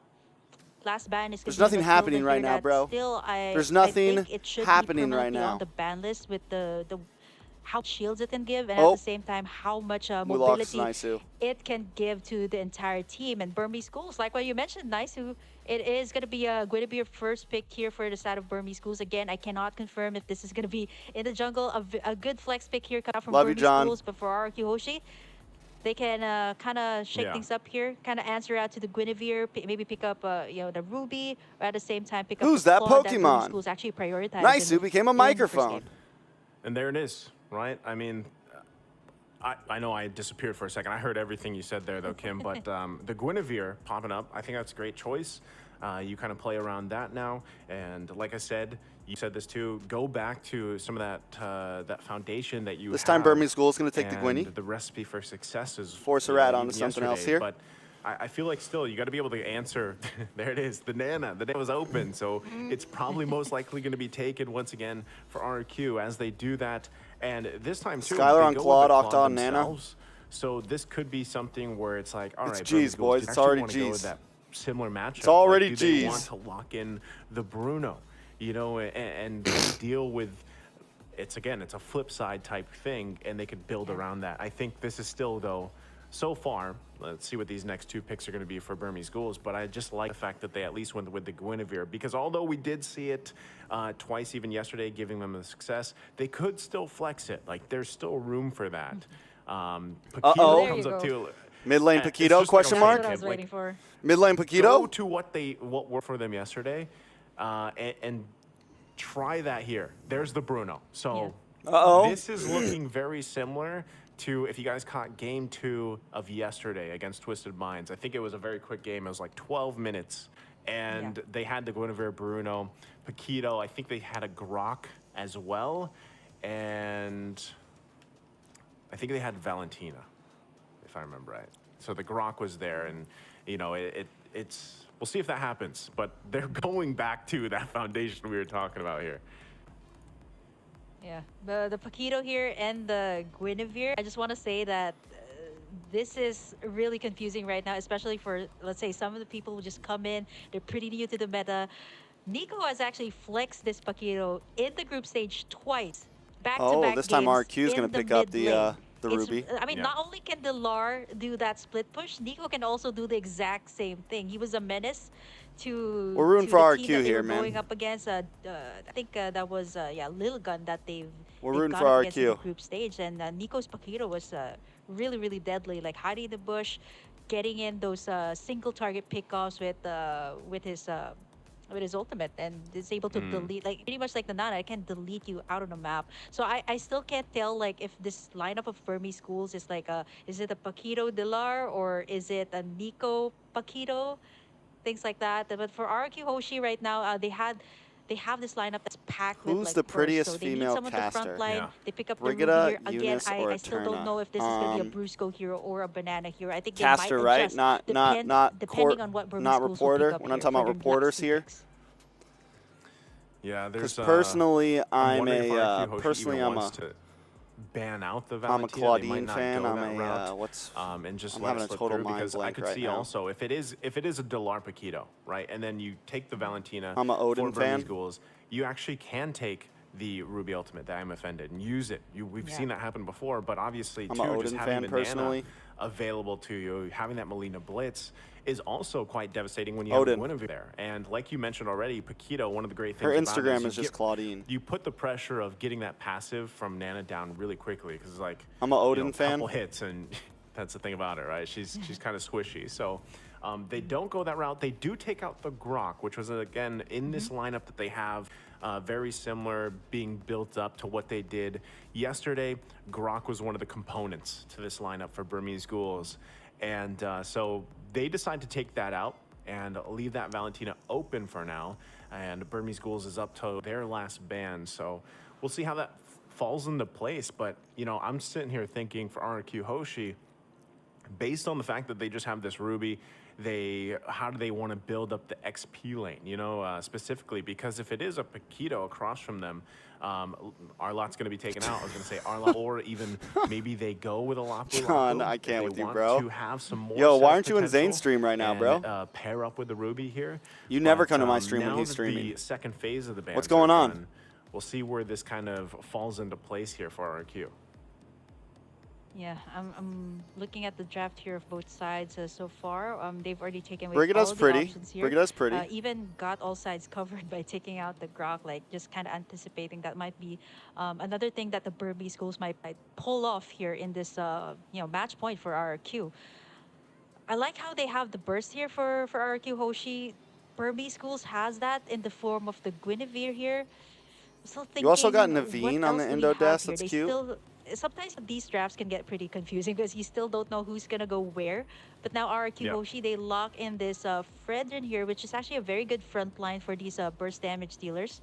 I think this might be I'm thinking like this might be a Brusco hero. Like this would be so good up against like Burmese schools' lineup. Like having that Ruby just roam all around the map can be really hard for heroes like the Guinevere and the Paquito here. Still not confirmed where it's going to be I going. think we like might the see. I think we Valentina might see choice that here. Ruby in the Could be a EXP great lane. pickup, I think we but might see again, that there's so Ruby in the many good EXP lane. I'm ultimates not here gonna from the lie. side of RQ, I think which there's a big kinda chance we could see Ruby gets you EXP. thinking, which one did you pick up, right? Is it going to be the Melina Blitz of the Nana? Is it the I Am Offended? Or is it even the Blazing Duet here of the Claude? I think the What if they Valentina go would still Aurora? be good here. Bro, Odin can sing like How do you very feel about well. Aurora? We all went and did karaoke. Is this a place Kind of for it? hard though to go Oh up my against God. the Fredrin though. Yeah, I think I Oh, there's the prefer the Valentina. Valentina. Okay. I prefer Yeah, the that- Valentina. I mean, the Aurora is great though, but it can't burst down the tanky front line here of RQ. So I like this coming out from Yeah. Burmese schools. It's kind of going back to what they're known for, and here it is. So is this a... Oh, okay. So it is going to be... Yeah, it's going to be a Roam Guinevere here, and then that's going to be a Baksha in the jungle. Mm-hmm. Yep. And that's what I'm saying. Like, when that was locked in the first time, like, there was the flex available, right? And they kind of left that open because the rock was taken out. So they kind of adjust from there. They pick up the Baksha, you know, just assuming, you know, we might as well fight utility for utility in the jungle and kind of try to win some of those objective fights, those dances. I knew it. Minotaur's I gonna called be it. locked in once again. I called it. This is very tanky for RQ. I like all my girls right? BBW. And they could find Time to themselves want to in eat a some lunch with position you. that Burmese Ghouls was in the previous game, right? Where again, you're really waiting for this Claude to scale up, get the items that he needs. But that's where I feel like Nana shines, right? I mean, that's why she's picked up so much, because the early damage potential is Nah, bro, we like very all shapes, threatening. sizes. So colors, the fact that you have a Valentina now is vibes. actually going to put you up to par. It's with all that, about not to mention proportions. just You just have to be having well Terrify and her kid as well, proportioned. kind of helping around. You just have to have some curve. The kind of release. You gotta have a that'll little bit happen of here, and something you have in to the right respect places. Her damage as well. So Doesn't matter this is how a lot better. Like I big like or the Valentina well, a lot better than the too Faramis. big I is know too much. Faramis, you know, some It doesn't people matter are how like, oh, you small can that build them something in a is, as certain long way, as pick there's up a certain emblem, and proportions. You you know, can there's have got to be great damage on a proportions. Faramis. Yeah, you have to could, be but, well you know, proportioned to your I size. like this better because it also goes back to what they did yesterday in one of their quickest games, 12 minutes. And just like we saw in the previous game, it was a very quick game from RQ Hoshi. So I feel like the pieces here to this puzzle for the Burmese Ghouls is exactly what they need. So Then why do you like Eterna, jumping bro? into the game at Land Turner of is Dawn, not petite, game bro. number 2 here. Oh. We're still on your screens. Eterna is Yep. not I was gonna petite, say, bro. we Now are going to we're be here. jumping in too. So game 2. Eterna is the exact opposite already of petite. early action as well. But yeah, anything standing out of the ordinary here for you, Kim? Look at the emblems. Nothing too out of the ordinary here, I would say. The spells, though, you got the Purify from the Bruto. Again, that's going to be crucial, too, especially since RQ has all of these setups, right? You got the Minoan's Rage from... Minoan's Fury, rather, from Brusco. You also got Bananas, I Am Offended. Not to mention the Blazing Duet, too, from the Claude. It's not going to be easy for Stitch, though, but I think if they go the route here of being aggressive early on, which is kind of what they're doing right now here up against RQ Hoshi. Oh, Nice damage on a Sasa. Saksa going to take some damage, but again, RQ Hoshi still these able to are, get the you know, litho. very tanky heroes that don't have a ton of damage right now, so no one going to go down. Still a lot of CC potential, though. Brusco should be fine as well. And one thing that's great about the Minotaur, especially later on when he kind of rushes that Roam flash of the Gwynny. Oasis, it is tough to deal with, but hold on. Oh, Brusco down. Could be the one in trouble. We're going to go as for he's gonna more. go Rad down taking a on lot of first damage. blood. Terrify. Now Rad Not going to be able to get away in from this one. trouble Nico able to now. pick up the kill. 2 kills now for Burmese Ghouls. Exactly what they need here in game 2, Kim. Yeah, level 4-2 gonna be attained here by the Valentina in just a bit. I like how they picked this up too compared to the Aurora that you kind of mentioned, which is also still good. But the Valentina can scale up really well, care of her passive, right? Like she can scale up to level 4 right before a major objective like the Turtle, which is really good, right? You need all of these great ultimates to pick up. Right now, it's all up to Nico whether you want to pick up that Minotaur's ultimate or whether even if you want to go for Octa's ultimate here would be great. Burmese School started out real strong. Now they're looking to take in this first Turtle game, and so far RRQ after that those first 2 pickoffs actually. Oh, Blink calls it. Blink calls it. Time here.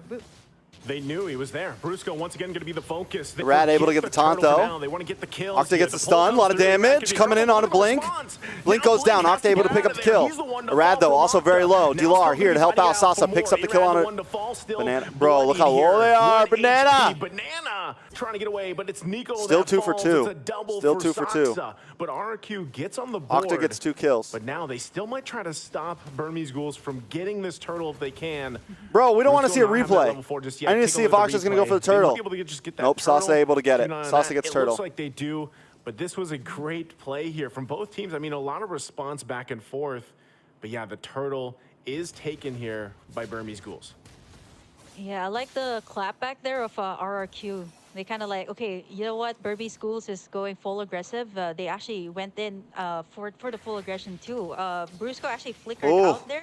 What's really hard here too for the side of Burby Schools is like the tanky front line. Like we're starting to see the damage coming out from the Nana, which we'll see even more later on. Like 2 kills already for Octa here, which is kind of something that Burby Schools have to watch out for, especially in these Skylar just trying to clashes. clear wave here. Even here on the top side, we have to check the laning phase here of Stitch and Skylar. And so far, Skylar has been doing well up against this Bruno, as compared to earlier. Like a lot of poke here coming out from both of our marksmen. Yeah, he's got to be Skylar in a little bit of trouble here. Oh, I saw Soxa rolling. A little bit of Rad there as well to help out. Help Skylar get away. They should be able to protect him. Good rotation Octa's rotated up from RQ. Right now, also, the fact that I don't know if they still want to put the pressure here, but like you mentioned, Octa having those 2 kills early on will help him scale up pretty well. He does just have that magic penetration for currently the arcane boots, but he'll still be working around building up. And it looks like Burmese Ghoul still wants to put the pressure here on the top side. Irad gonna spot Blink out. Yeah, bro, Burmese Ghoul's not backing Trying off. to get a little bit of extra gold here for Stitch, but ultimately resulting in nothing for now. Yeah, you see how Burmese Schools also positioned themselves over on the top side, right? Kind of anticipating that RQ Hoshi might actually create some pressure here up against Stitch. As long as he's fine, right? As long as he's able to get in his first 2 items, that should be good. Which is actually pretty much what the Burmese Schools has been doing so far here. 4 minutes in, they've been taking all of the turtles, and not to mention, like, I want to point out that Soxa has been getting all of the kills too, which is really good for a Baksha here in the early game. If you think about it, it's not easy, right? To have this Baksha. You got the Nana, you got all of these frontliners, you got the taunt from the Fredrin, so it's not going to be easy to go up against them. But for Burmese Schools, as long as they can keep this up against RRQ, have this early take-ons onto the turtles, winning in all of these clashes, they should be okay. You see Nico actually Brusco with the knockup, Rad able to take it. Very well done by RQ Hoshi.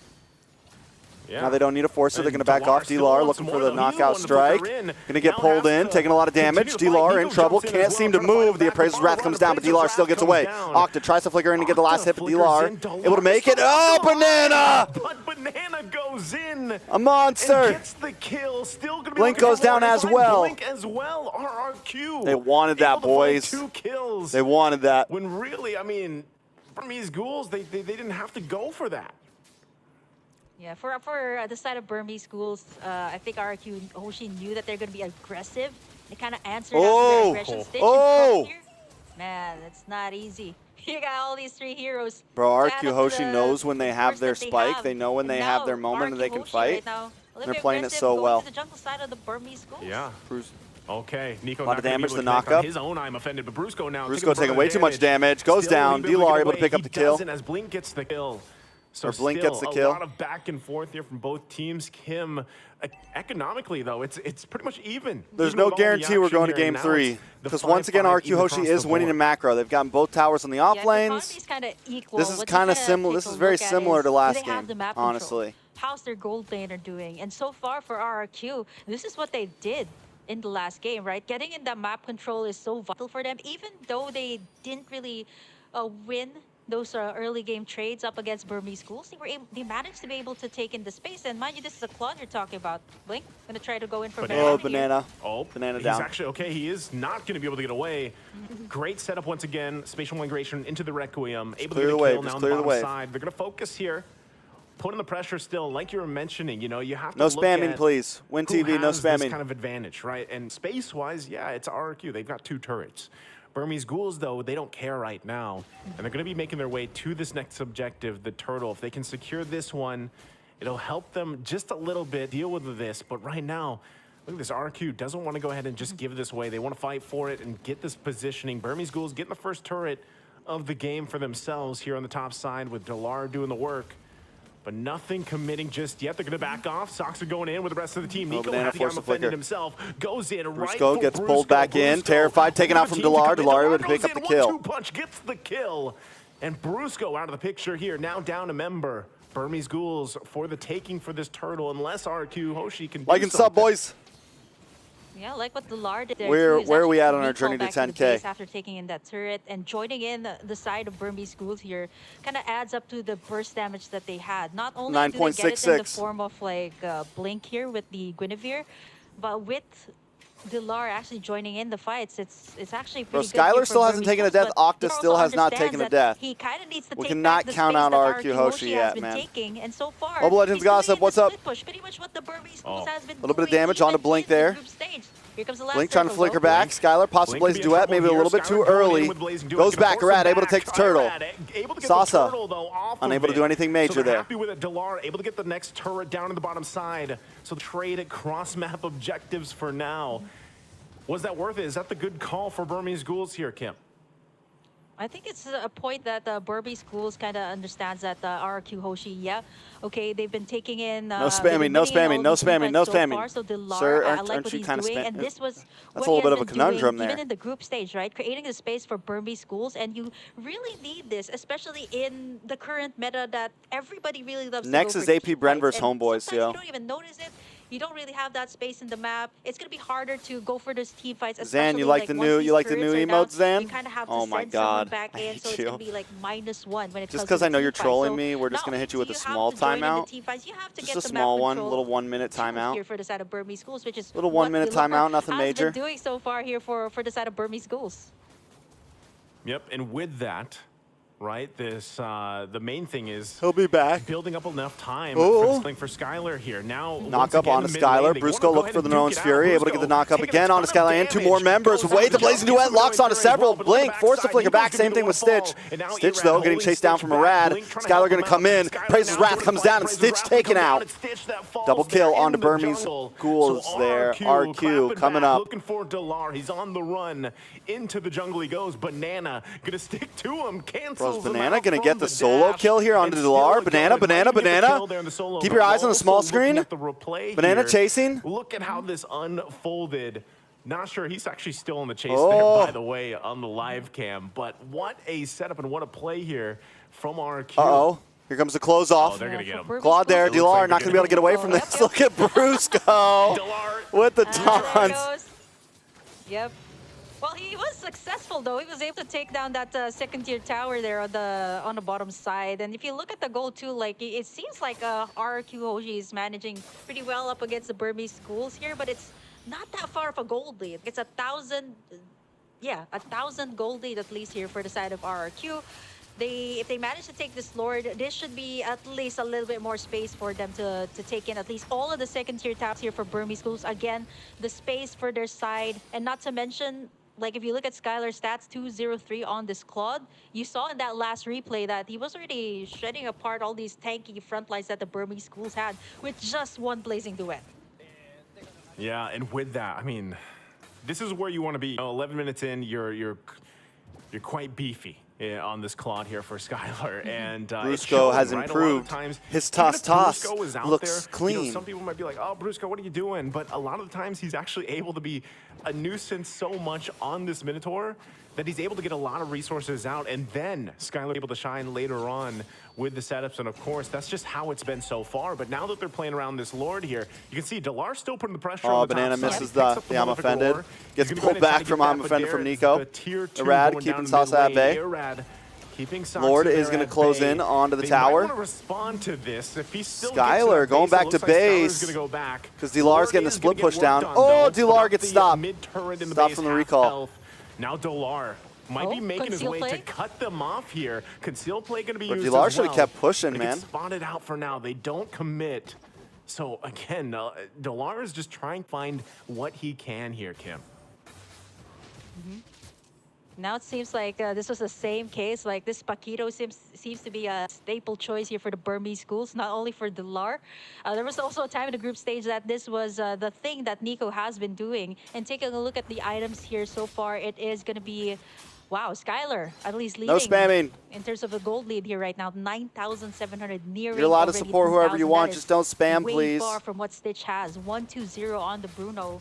He's already gotten that Wind of Nature too, just in case he gets picked off here or gets into like a head-to-head here with Dilar. Having that Wind of Nature is going to be crucial in the team fights. It's going to be clutch, right? It's gonna be clutch. That's what that's going to be. And like I said, when Claude gets to this point, you have these 4 specific items locked in. it's really tough to deal with because you also got to catch him, right? The way that he's going to use that BMI to kind of get out of some of these situations. Octa picking up a Divine Glaive as well. Minoy and Fury with the flicker combination goes through. Look at them getting whittled a lot down. of damage on us, Salsa. There's the knockup though, and he's able to get her out with the BMI. Now Sox are the one to fall into the jungle. Octa finds it. Nice, I'm offended on Dilar. Dilar unable to get away. He's got to respect the damage. I'm offended, not going to connect. And they oh, might still Stitch, just pull bro. it back. Still Octa's a problem. 305, boys. Nana supremacy. The people just need to accept it, man.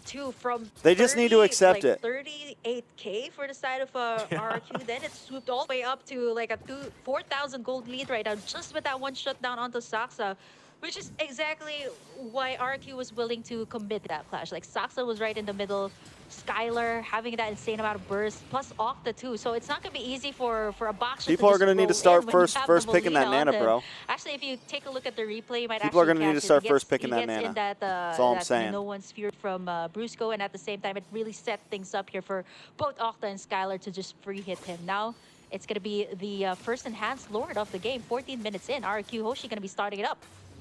Let's see, Burmese Ghouls, do they actually want to try to pull something off? Soxa could come down to it. Nico holding on to that Ruby ultimate once again. RQ knows what's up. Dilar also positioning here. They're going to have to go for it. Praise was Rad takes it. Rad able to secure it, though. Sasa going to go down for trying to take it. Sasa popped the retro too. He popped it too early. Now Blink in trouble. Oh, Blink in a lot of trouble. Here. Flickers on out. Dilar couldn't do anything but watch. And Soxa's the one to fall. RQ ready to make the power play. Oh, I like the attempt there of Soxa to try and steal in with the Lord. Roll in and click that retribution. But I think Burmese Schools kind of was trying to go for maybe possibly a split push. Like if you look at that particular moment when Soxa was going to try to go in, like you see Dilar and Stitch going to try to make a move on that mid lane, but it's a little bit too late now because I need food. Enhanced Lord for the side of RQ, they can take all of the inhibitors here. Big pull on Irad. Irad going to go down. Immortality pops. Will we be able to survive this? Bruce go look for the hill, but the Rowan's Fury gets a knockup. Airborne onto Sasa. Sasa deleted. But wait a second to the back line. Dilar causing damage. Brusco going to go down. It's 1-for-1 currently. Lord's still up. Skylar able to pop. Can they hold it together? The Blazing Duet put some damage on Nico. Nico flickers back. Looks like they're all going to go for him under the tower. They're going to chase down Nico, leave the base behind. We want you. To run out of there, buy some time, some space, but he ultimately dies. And they hold on to a sliver of health on this turret for a little bit longer. Dilar trying to keep the minion at bay. Banana jumps in. Oh, Dilar! But still not enough. Still not enough. Kill, though. And now RQ looking to end the game, looking to end the series here. Can they do it? 3 down for Burmese Ghouls. It looks like they're going to take the disciplined route here, Kim, and back off for now. 7:14 a.m. That's what time it is. There. They could have been punished there by Stitch, who also has almost all the items that a marksman needs right in the late game. And by this time, like 16 minutes in mid to late game, everybody has what they need to be able to go up against your opponents. But what RQ Hoshi has here, as compared to Burmese Schools, is the burst damage. You've seen it in the Nana. That was like 2 hits onto Saxa. Yeah. He also has the Athena's shield there. So even that wasn't able to counter it out. And not to mention, I just noticed his emblem here right now. That additional burn that you get when you pop in your skills from that emblem from Octa. So kind of really hard for the tanky frontline here of Burmese Schools. They're going to have to rely on Stitch here. And even don't know what happened to Devu. Same case from what they had in game number 1. Great solid front line, but no one to kind of answer out to the back line here of RQ Hoshi, because Dilar's busy pushing, right? Dilar's busy pushing. There's no one to take down the Nana, no one to take down Sky. Maybe the M5-1 run was questionable. When you're looking at RQ Hoshi here, Skylar 3-0-7, Octa 4. Maybe the M5 run was questionable, It's tough to deal with, like that kind of damage. Because maybe they got overconfident. It's kind of, who knows? Like, even if you're trying to get them down, you have to work through the passive. You have to work through a BMI and a wind of nature. Like there's so many things to fall through. Not to mention get through that front line, right? The front line, not to mention the peels available with a Ruby or even a Frederick. Maybe M5 right? meta was a little better for them. Most likely going to the hands of RQ. They kept putting Kid Bomba on the Ruby, and it was not good, bro. But even Sox are just trying to get some of this vision. Blink waiting patiently as well. Still, Kid Lord Bomba's lets them have Ruby was health here. sus. They might Very try to sus, make bro. a miracle play. They changed They can one pull it player, off. bro. Stitch They changed positioning one here is gonna be player. crucial as Carvey. they approach this, but right And now, everyone R2 thinks has Carvey was taken a ton of the damage. weak link in He's kind of out M5. of the picture, so now the numbers All are they the changed was advantage for Carvey, R2, man. and that's going to be Lord going in their hands. There's nothing Burmese Cools could do with And, that. like, Carvey was not, considering like, fact the that Delar showstopper had to in go back to M5. heal up. So it shouldn't have made that much of a difference. Like Octa and Skylar, to think that they had They have their a different eyes on coach. Yeah, but here's the thing, Lord, and they too. were also The coach that they had in keeping M5, they only Delar had in for, stride. like, He was trying to go for the mid tower. they only and had for, like, RQ Hoshi knows freaking that. They have all the maybe a space month that they before. Get. So Like, if it they wasn't like a actually took Delar full-time down coach. there, that wouldn't have been a big was just thing, someone but helping them out for RQ M5. Hoshi, right? They've gotten everything secured. They got all these beefy front line to kind of contain that Lord pit.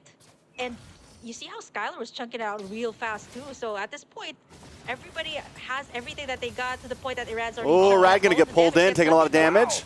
Gets Yeah, tear, Rad already gets taking a ton of hold damage. on, immortality gonna be pops. pop. Blink as well. Still Oh, has his. Brusco Can they with pull those it off flickers, the man. damage? Delar gonna be taken out Banana really able to get the quickly. arm offended as well. They're going to lock onto the base. That's going to be it. 2-0. Burmese Ghouls swept right out of the tournament. Bro, my cheek hurts. Sending Burmese Ghouls out of the tournament.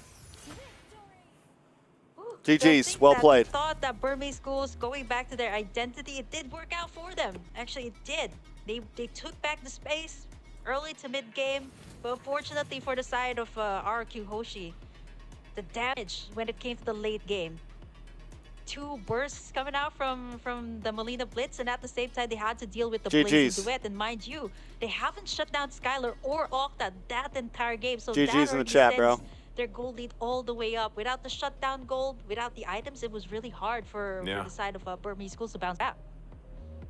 I mean, even taking a look at the highlights here, like you said, Kim, there was some moments, once again, from Burmese Ghouls that looked pretty good, but every single time, I mean, this, as we jumped into this highlights, like we're already minutes into the game, and RQ Hoshi just had an answer for so much of this game. And really, again, this is really pointing out why Nana's so strong in this current meta. I mean, it was impossible for anybody to get to Octa. And then that was the kind of thing that we were talking about. You know, Delar was really trying to put pressure around the map. Yeah, he was able to get some turrets and actually get some space to work with. But even with that case, like, Am I there was Russian? No, I'm not Russian. opportunity really for Burmese Ghouls to punish, because the lineup that they had to I'm work not Russian, against, you know, comrade. and I'm sorry. great setups here a lot of the times. Brusco doing what he has to do on this Minotaur pick. Yeah, I mean, he was the one that's soaking up all the damage. I mean, he's the first one taken out. Like, if some people would argue, actually, what is Brusco doing there? He's actually the one making Burmese Schools actually waste their resources on him. If not him, it's actually Irad, to the point that I actually thought that Irad was the XP lane here, or the one zoning away the side of Burmese Schools. And by the time like Skylar and Octa already had all their items, all they needed to do was make sure that they had the prime position at the back. And you see that, like, you see there were times that Delar actually tried to go for Octa, right? But he had to deal with the passive too of the Nana. Like, oh wait, no, I can't take it down yet. It still has that passive. And it's really what makes it difficult here for Burmese Schools too. The damage dealers of RRQ Hoshi were so hard to catch. Like Skylar, you could just BMI out. Octa here has that passive, plus the tanky front line here for RRQ Hoshi. That was also a big factor here why Burmese Schools couldn't really answer it out here up against the side of RQ. Oh, a lot of damage, bro. The late game. Delar, man. Yeah, it's tough. I mean, again, looking at the lineup that they had, Burmese Ghouls, it looked like they could have, you know, pulled through, getting them to game 3, but at one point in the game, you know, it just got so far out of hand for them that it was tough to deal with, because space. What time is the next game? I don't know. It's just tough to deal with. And then you have Skylar 20 here. minutes maybe? His performance with the 15 Claude, minutes? just on point. I'm gonna probably eat something. To farm up because of the fact that you have this Nana able to provide such a threatening presence in the damage department early on. And a lot of it, like I said, and you mentioned this as well, Kim, like, you have Brusco doing what he has to do, you know, on this Minotaur. And sometimes, like, he's going down. Like, that's his job, right? So people are like, well, Brusco, what are you doing? Well, that's his job. And it was paired up really well, allowing Octa to not die, to stay in the position he had to, and buy time. Again, that 11-minute mark in this game was where Skylar, like, pulled through. He had 4 items. He was able to unleash. He was able to do everything he needed to on this Claude. And so, again, it was just think really Daewoo well M5 run from made them RQ better Hoshi because they boot and camped in taking this PH? series in a sweep? Yeah, for both Brusco and Irad, they kind of understood the assignment here. Okay, yes, we need to be the ones tanking up the front line. For the side of RQ, what they had was like two setters here. Yeah, if Like, do you Brusco mean was when they out, right? boot If camped in Brusco was PH, down, that's why they were most of better? the time you've seen him in clashes, he's I don't down. know. It was Banana also setting up the plays here.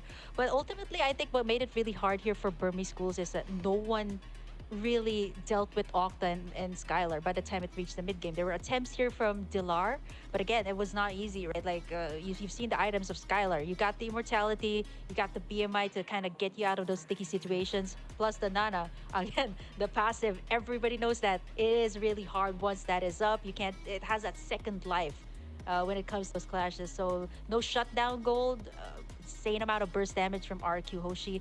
All around, I'd say like Burmese schools. A huge, really proud of the side of Burmese schools here. I mean, they did pretty well up against the side of RQ might be time to get Hoshi, something to eat now. from the start. Yeah. But then again, you know, Get once some the lineup food. here of the side of RQ Hoshi scaled up pretty well, it was kind of hard for Burmese schools to kind of think about, okay, should we take back the space or should we kind of deal with the damage dealers right now? Because so far there's a lot of things to do, and Burmese schools, they didn't really have that much time in their hands. Yeah, they again, they got to be proud of it.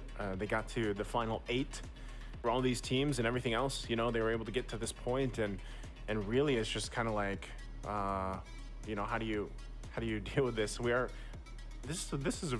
seeing a video here, so okay, we got a glimpse of it. I don't think we're going there just yet, but what I was saying is it 100% win rate so far for Nana? Nana? To this point in the tournament, they had some amazing games Let's see. throughout, and I would say they just take a lot of what they learned here and kind of take that as a lesson as they proceed for the rest of the year. There's a ton of Mlbb action. 10 out of like 10, this bro. year. We're just getting started, right? So just great job, great performance from them, but ultimately that's the nature of competition. You know who Burger else Kim, has like, 100% someone's win gotta rate? go, you know, Benedetta. eventually.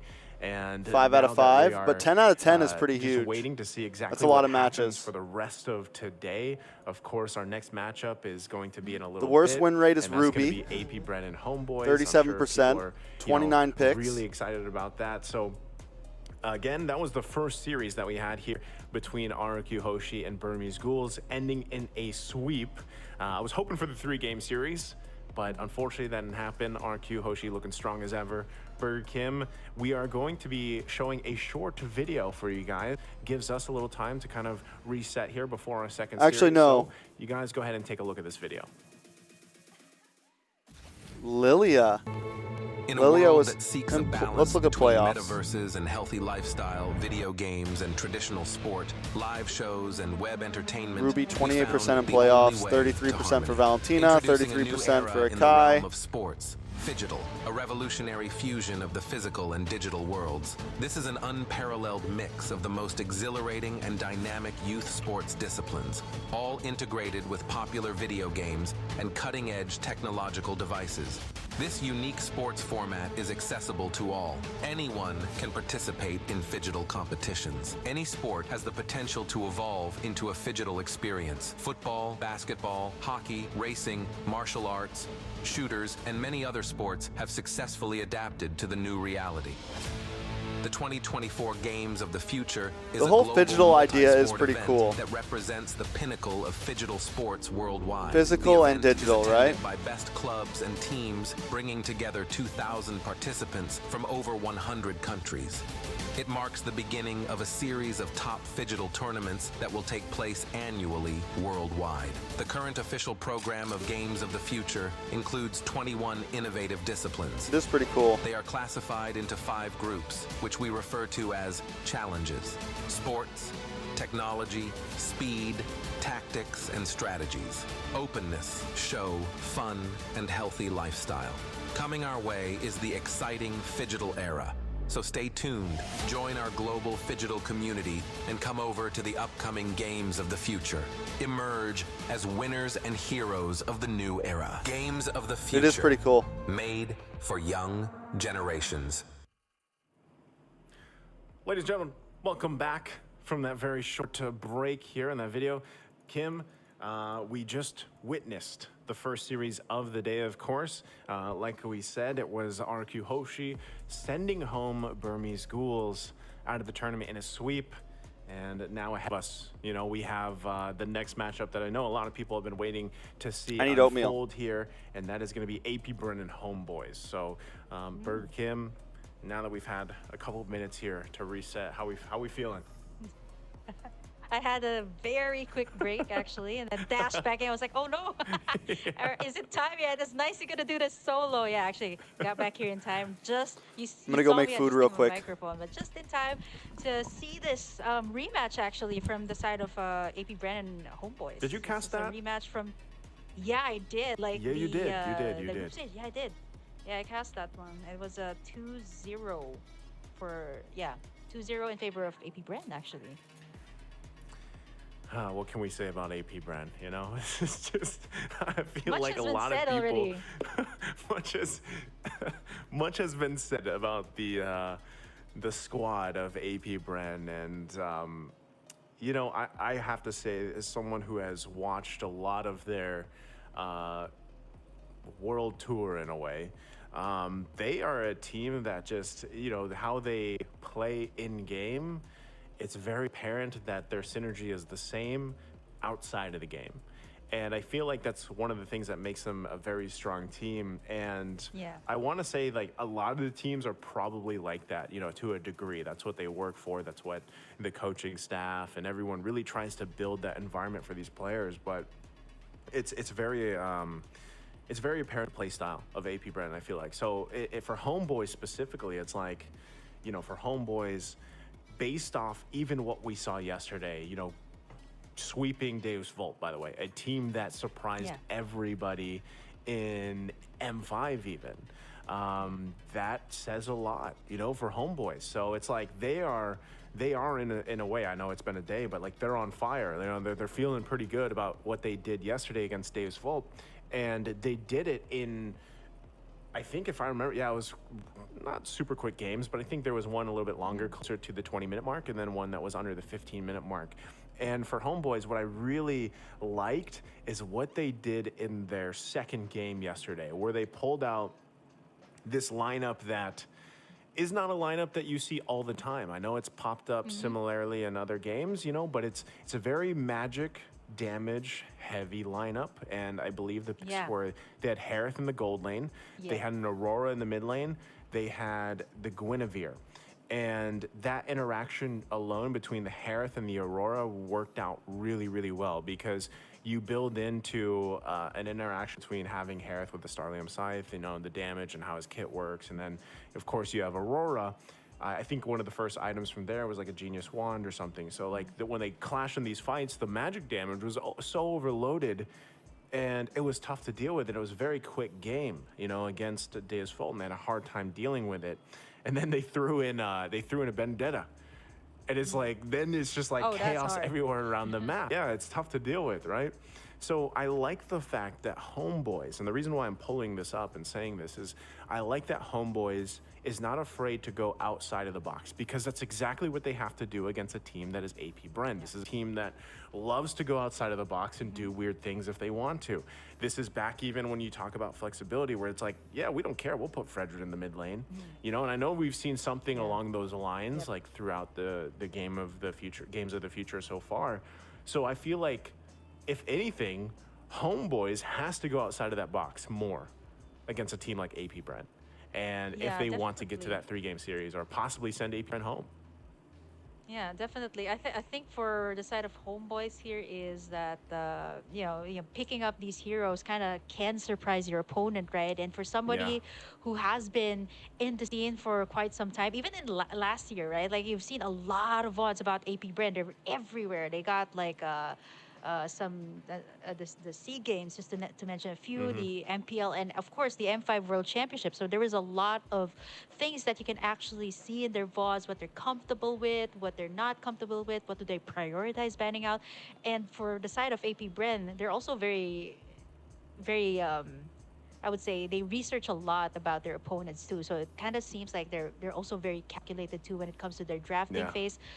Not really a lot of time like to go out of the box, knowing that it's going to be Coach Trevier. I actually had a a really good conversation with Coach Trev. I learned a lot of things about him, like off Tell us cam. about it, He's Cam. actually We have plenty of time. he's like super. He's a very serious person, and he takes Yeah. he's very competitive. Like he's been to like different tournaments for different titles. So he's like, okay, yeah, I want to come in a tournament prepared. I mean, I know I haven't released this content yet, but yeah, that's what he told me. Oh, Basically. so this is he wants to come in. Yeah, like unreleased. Yeah, I Okay. haven't released this. Yeah, unreleased content. So yeah, maybe you guys want to check it out eventually. But yeah, he likes to come in prepared. So you know, sometimes if you prepare so hard for something, and once it reaches a point, okay, Homeboys bring something out, Fredrin, okay, he might think, okay, this might go to like jungle or XP, but man, you rock it in the mid lane, that kind of like throws you off, right, for everything that you've prepared. And that's something that definitely, I do agree with you that Homeboys definitely needs to do that. It might be like off meta picks, it might be something that you don't really see that often, but if it throws your opponents off, right, that's something really big.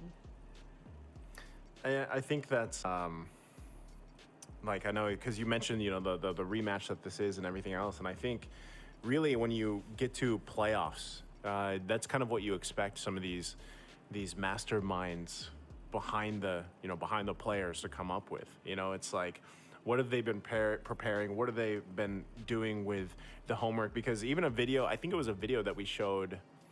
Either it was a video that was showed yesterday or it was on the social media from Games of the Future where like there's little snippets of the teams and like them preparing and stuff. And we know that, that all these teams really do take that time before their matches to like study their opponents playing in their games before them. So obviously Bren saw what Homeboys did yesterday and they're like, yeah, you know, we can respect that and kind of approach that. And I think that's what makes this matchup so exciting with Bren and Homeboys, because it was, you know, G the Ico has asked me yesterday, like for that region specifically over in Malaysia, you know, where Homeboys really over time, over the seasons, like they surprised a lot of people in their improvements over the seasons, right? Because that was also a region that was, I mean, there's specific teams and players that were so dominant for so long, you know, and then you have some of these guys, of course, Homeboys and everything really rising up, and they have a huge also just support, like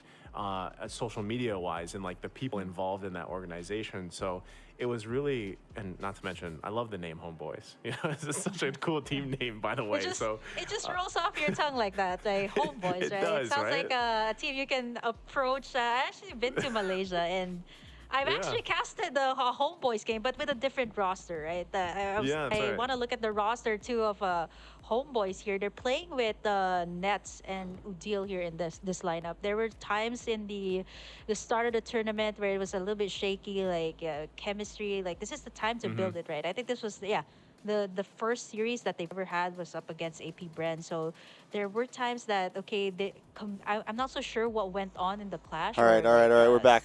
Somebody shot called and it went differently. So maybe I think this time it's a bit more fleshed out since we're already like going to like the semis already of the tournament. So I think so far what they've showed yesterday, I mean, definitely Bren, they're coming in this prepared, and I think they're gonna leave no stones unturned here for this particular matchup since it's gonna be a rematch, right? Yeah.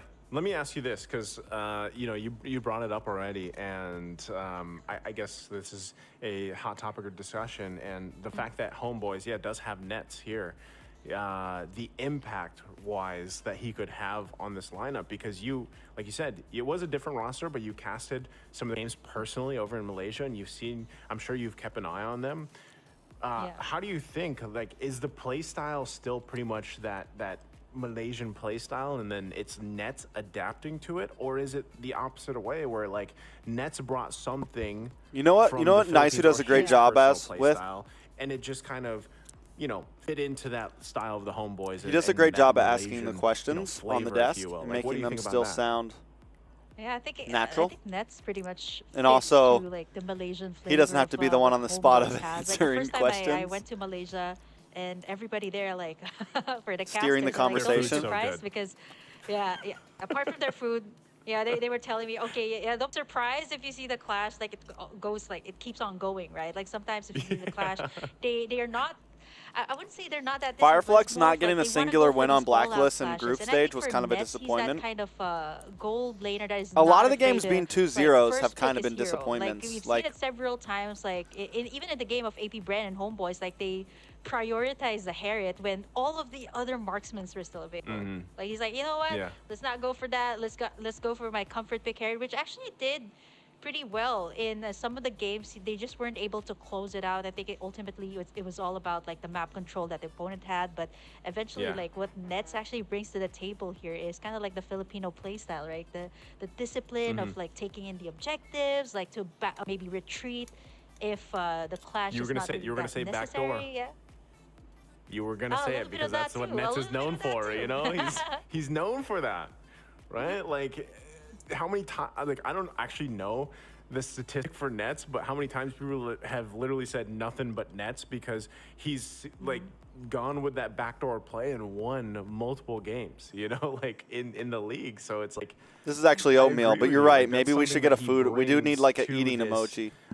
Very specific play style from Homeboys. And it's funny because I even have, and it's great that you got to go over there, but I have respect, the utmost respect for the casters over there for Malaysia because, man, sometimes you're wondering how are they breathing? Like some of the intensity that they have in their matches over there are just like, I mean, we have them too in the Philippines, don't get me wrong, you know, but it's like, regions have their specific kind of like play styles and stuff, and let's be honest, Philippines is one of those regions that did master and really do well with the objective play style, and we are, you know, at the same way we have these crazy clashes and stuff like that, but man, in Malaysia it's kind of on a different level, I feel like sometimes. So but again, looking at the matchup here that we were waiting for, it's AP Bren and Homeboys. And it's in just a bit we're going to be watching them. We'll walk out on stage, of course, and we know that they have, like, even AP Bren, as we take a look at the lineup here, getting ourselves familiar with them, a team that is well known around the world. It's Ogun, Kyle Teasy, Super Marco, Flapteasy, and Few.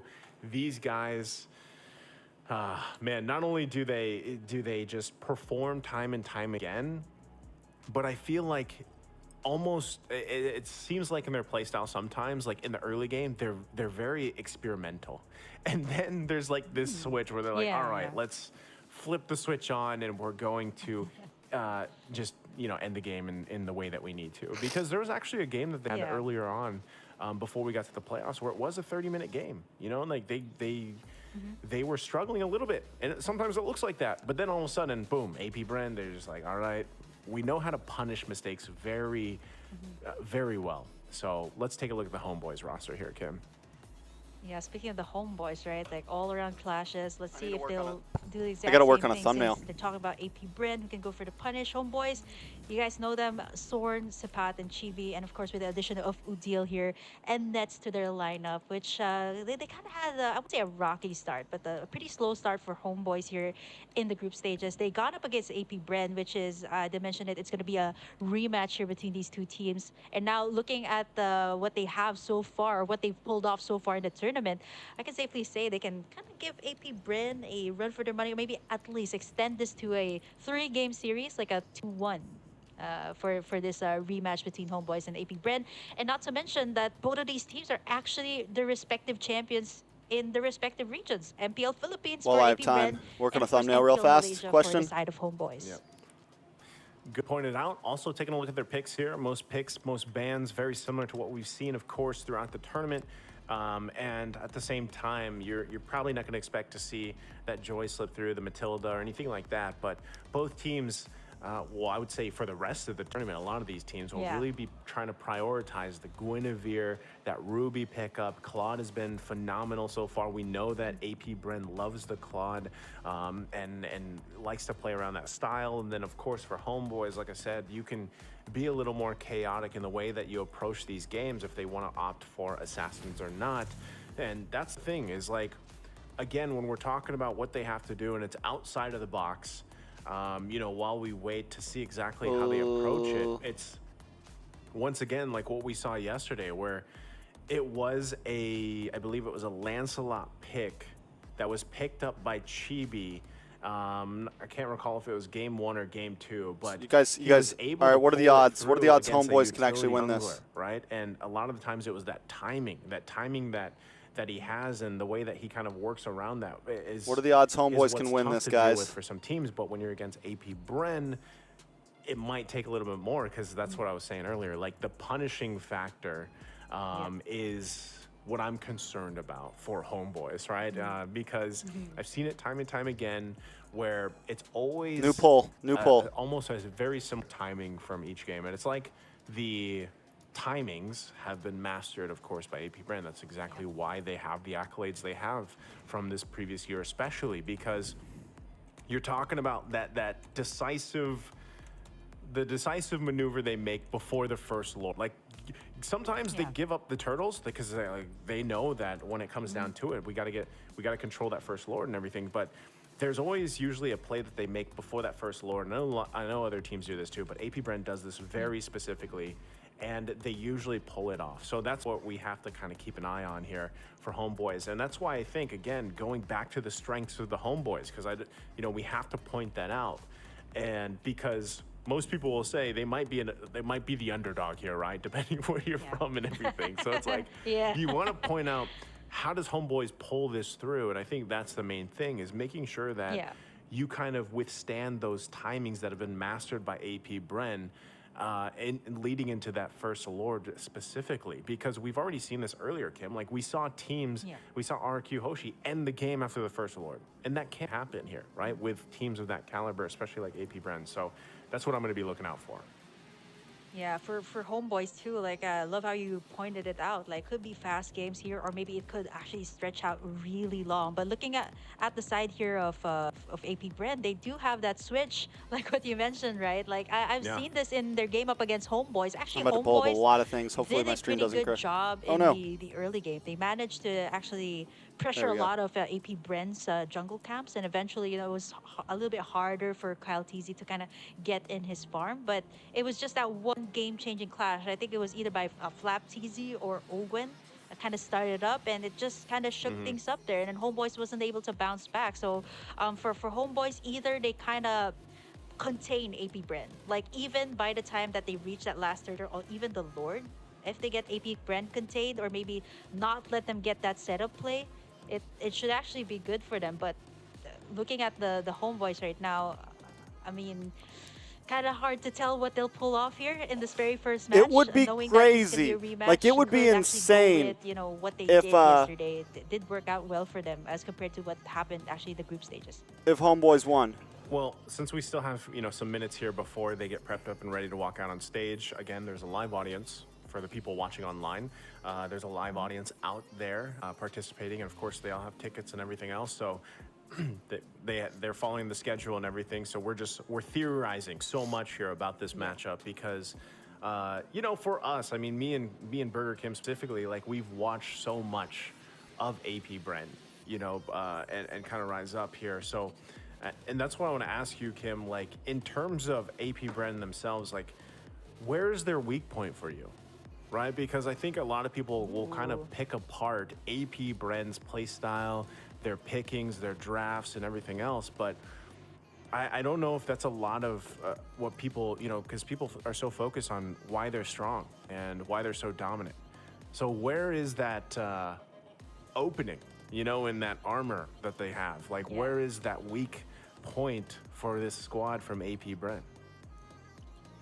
I'm not saying that anyone kind of, like, everybody pretty much has that vital role for the side of AP Bren, right? I'm thinking, should Homeboys kind of go for that selective, like, kind of targeting, right? Like, do they just kind of limit out, like, Flap TZ, or do they working on a thumbnail? Or do they limit out Oh, I'm Kyle TZ? working on a Because everybody thumbnail. still Sorry, has, like, I'm a not very, reading very the chat. important role here. But looking at, like, the meta currently, right? Like, maybe it should focus around, like, Flap TZ or Owen. Not that I'm saying they're the ones who completely change the tides of the game, but they're heroes. It's what's working in the meta right now. So maybe they can kind of look into that, kind of kind of make sure that they put that pressure on that XP and even in that roam position. Speaking of Apbren, here we have it. This is going to be their lineup here. Starting it off with Ogwen, Marco. We've known all of these names ever since M5, right? These are familiar names. And even Kaltizi, which I had the privilege of actually watching or casting his games even in the amateur scene all the way to MPL. So I'm just really, really proud of this guy. Yeah, they have grown so much as we see them walk out on stage, of course, in their jackets and all. Again, these guys have been enjoying their time out there. If you follow them, any of these players out on social media, you know that they've been really enjoying the visit, right? Transform. Now, as they get prepped and ready here once again for this Flip. matchup to move on forward, they look like they're in high spirits. They're feeling good. You know, they've got some fans out there as well, of course.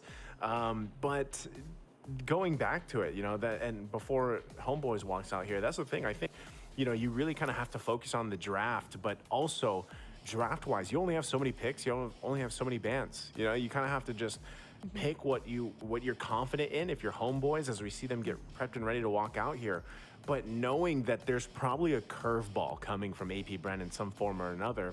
That could work out in their favor. Camo, sorry. You just have to play at top of your game, you know, for Homeboys. And it's for, you know, however long it's going to be, whether that's 11 minutes or 30 This is going to be a G right here. This is going to be a game, boys. That mental fortitude to match Apbren. And, you know, that's what I love about how they tie in. Even this, like even Games of the Future, the phygital is combining the physical with the digital, right? And I feel like Apbren, that's one of their like core values, right? Because Coach Ducky was all about that. Like, you guys need to lift weights, be in the gym, because it makes you physically Be in the stronger. gym, yo. And there's a question and something that I've been asked before too. I believe the physical comes before the mental, because your mental gets stronger based on your physical, right? And depending on how you view that or not, like that's something that's happening here. And I love what phygital kind of pairs in together, because it's that concept, right? It's that ideology. And Apbren is a team where in these long extended games, when sometimes they might be down and out, they're able to keep that fortitude and pull it for the win, right? Again, even speaking about their last big tournament win was a 7-game series that went to like what, 2 in the morning almost, you know? I mean, like against 7 games straight.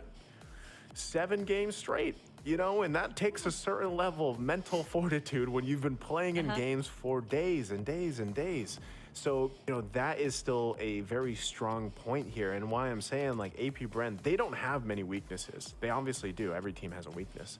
And I think you just have to be comfortable enough in your team, in your skin, in your teammates, be able to pull something off confidently against a team of this caliber. Homeboys is definitely there. Like, they have the ingredients that they need. It's just, obviously, all of it starts in the draft, which will be upon us in, you know, very shortly here. And that's where we really see how things are going to unfold for them. I would love to see this Burger King where Homeboy, game 1, pulls an unorthodox lineup out that actually works for them and throws Apbren off their feet, you know, off balance for a little bit. Like, I would love to see Homeboys do that. It's just, I don't actually know, like, if they're willing to go that route here in this high-stake matchup. Again, best of 3 single elimination. Yeah, it's gonna be really hard too. Like, you know, pulling something off in a crucial matchup like this. Like, it's already eliminations. You're gonna be out. It's no longer the group stages.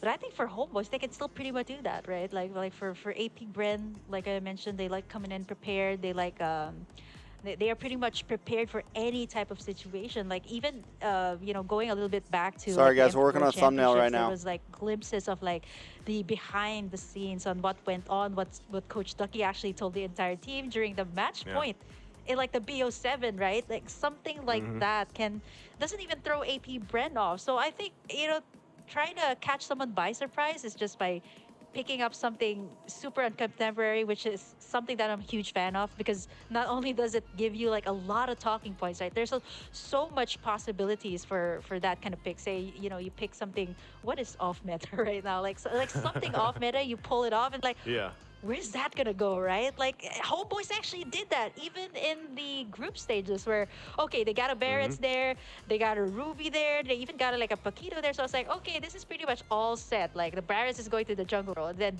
boom, they pick up like a Hellcurt for their final pick. And I'm like, $100 wait, Bren will win. where are the rest that's a of the pretty easy bet, bro. heroes gonna go, right? You're taking the yeah, safe that's side what we were out, talking bro. about before we actually headed into What would the be an match. So that interesting was bet is if really you said pretty interesting $100 and Bren very will win bold, I would say, coming out from 2-0. the Homeboys, which is something I'm a huge fan of. $100 Homeboys won't And get a that's what it's game. going to take, right? And we can only guess so much until we actually get to the draft here. But I think, regardless, there's still That a lot of room is a bet, to my sir. bring some of these not newer picks, but like picks that we're not used to seeing, you know. And now is the time to do it. And these final couple days left for Games of the Future, I think you're going to continue to see that. Actually, I think by the time whatever two teams end up even in the grand final, you're probably going to see some form of a surprise or another. All right, right? it's So draft with that being time. said, here Draft we go. time. Jumping into game 1 draft here. AP Bren and Homeboys. One of the teams have to go home, you know, and it starts here in this best of 3 game 1. AP Draft time. Bren will have that priority, that first pick, what they're going to be going for. And I wouldn't be surprised unless it's banned out, Kims. Guinevere is probably going to pop up, you know, possibly for the first pick. We'll see if one of the teams actually want to go that route and just kind of ban some of these heroes that we've been seeing constantly picked up in the first phase. Oh, wow. AP Bren That's- most immediately takes away the Faramis. Yeah. I think this kind of goes to show that AP Bren might kind of go for that like massive chain CC type of composition, and the Faramis is kind of one sustaining in the clash, something that Udil has also picked up like even before. Matilda's still not going to be open here. I think that's one of the top banned, or let's say it's open. Actually, there was a time, yeah, it was open for AP Bren to take. That was also the matchup with Homeboys where, you know, Owen got into this Matilda, was the MVP, not a single death, and he actually built the Matilda to be like a magic damaged Matilda, like Holy Crystal, Blood Wings, that kind of light up. So that was pretty interesting coming out from their side, and it worked really well for them. That's what I like to call the big damn Matilda, you know? Like, you just build it that way, and it's got the damage. And it's a threat because actually the way her kit works, it has good poke potential, and then you build it that way, it gets scary, right? So it's a good ban. I mean, obviously, even without that, like, Matilda's constantly banned out just because of how strong she is. Nolan also being taken out of the picture here. We know that AP Bren loves that pick if they want to go that route. We'll see, though. Once again, even with this is still leaving some of those other heroes that are picked up often in the first phase. Joy is still open. That's still available. Of course, you still have the Rubies Sorry, guys, I'm not talking available. much. I'm just getting this You video still ready to be have posted. Nana, of course, that has been in high contention for a lot of the different teams here. Kahlua, what's up? So, even ban I seen Wale, Droid, different. Like, Sean Lee technically, Hearn, Tonda. Oh, that's a surprise. How's it going, guys? That they, Actually- I'll be back to the like, chat you in know just a what? Take out- second, guys. Take out Guinevere. So this first phase of the bans from AP Bren already is a little bit of a different pattern than what we've been seeing so far. Yeah, I was gonna actually point out, like, I was curious why AP Bren banned away that Orlot. Like, most of the time, even all the way back to the group stages, this is what they would prioritize, especially when they're on the blue side. So this kind of goes to show that AP Bren kind of wants to bring out something different also this time. And as for Homeboys, there's a lot to take in here. I mean, yes, you're gonna be the last one to ban out a hero, but also at the same time, it can kind of like leave you out in the open. What do I ban out? I was actually thinking of the Joy that AP Bren could pick up. It's going to be taken out here, but if AP Bren kind of wants to go the safer route, like they pick up a Ruby here, which is pretty much standard for everybody here in the tournament. Very safe pick, flexible. Guinevere's also out, so they can actually kind of start it up with that, but something that Few is also pretty comfortable with. A Vision is also pretty important. The pokes and the backline. They got the Navaria for themselves, which is actually pretty good since Homeboys' Udil actually loves to pick up this hero. So it's kind of like a deny away here from the side of AP Bren, which means Homeboys can kind of go for, okay, so if they don't have the Navaria, like, why not just get a hero that can copy it? Valentina, which is a rising pick, a solid pickup here so far. In the meta, knowing that there's a lot of good ultimates that really can be picked up here by the Valentina. They can also go for, I'm looking at what else is available here. CC is also available, but the Ruby is going to be locked in instead here by the side of the Homeboys. Okay, if they do pick up the CC here, I think that could obviously Barack work in Obama their favor, watching. but so far, the fact that you have the Navaria, Valentina, it's funny too because Valentina, like, So far, at least from other teams too. Hello, It's still sir, I'm not one of President those, Poon. like, pickups that I'm gets watching you taken from your right away, crates. but I Wow. like that Homeboys did it. They go with it here. The rubies paired up really well. I'm not sure though, like AP Bren, knowing that a Valentina's already locked in this early on, it's like, how do you want to play around this? What ultimates, do you want to give over to, to Homeboys?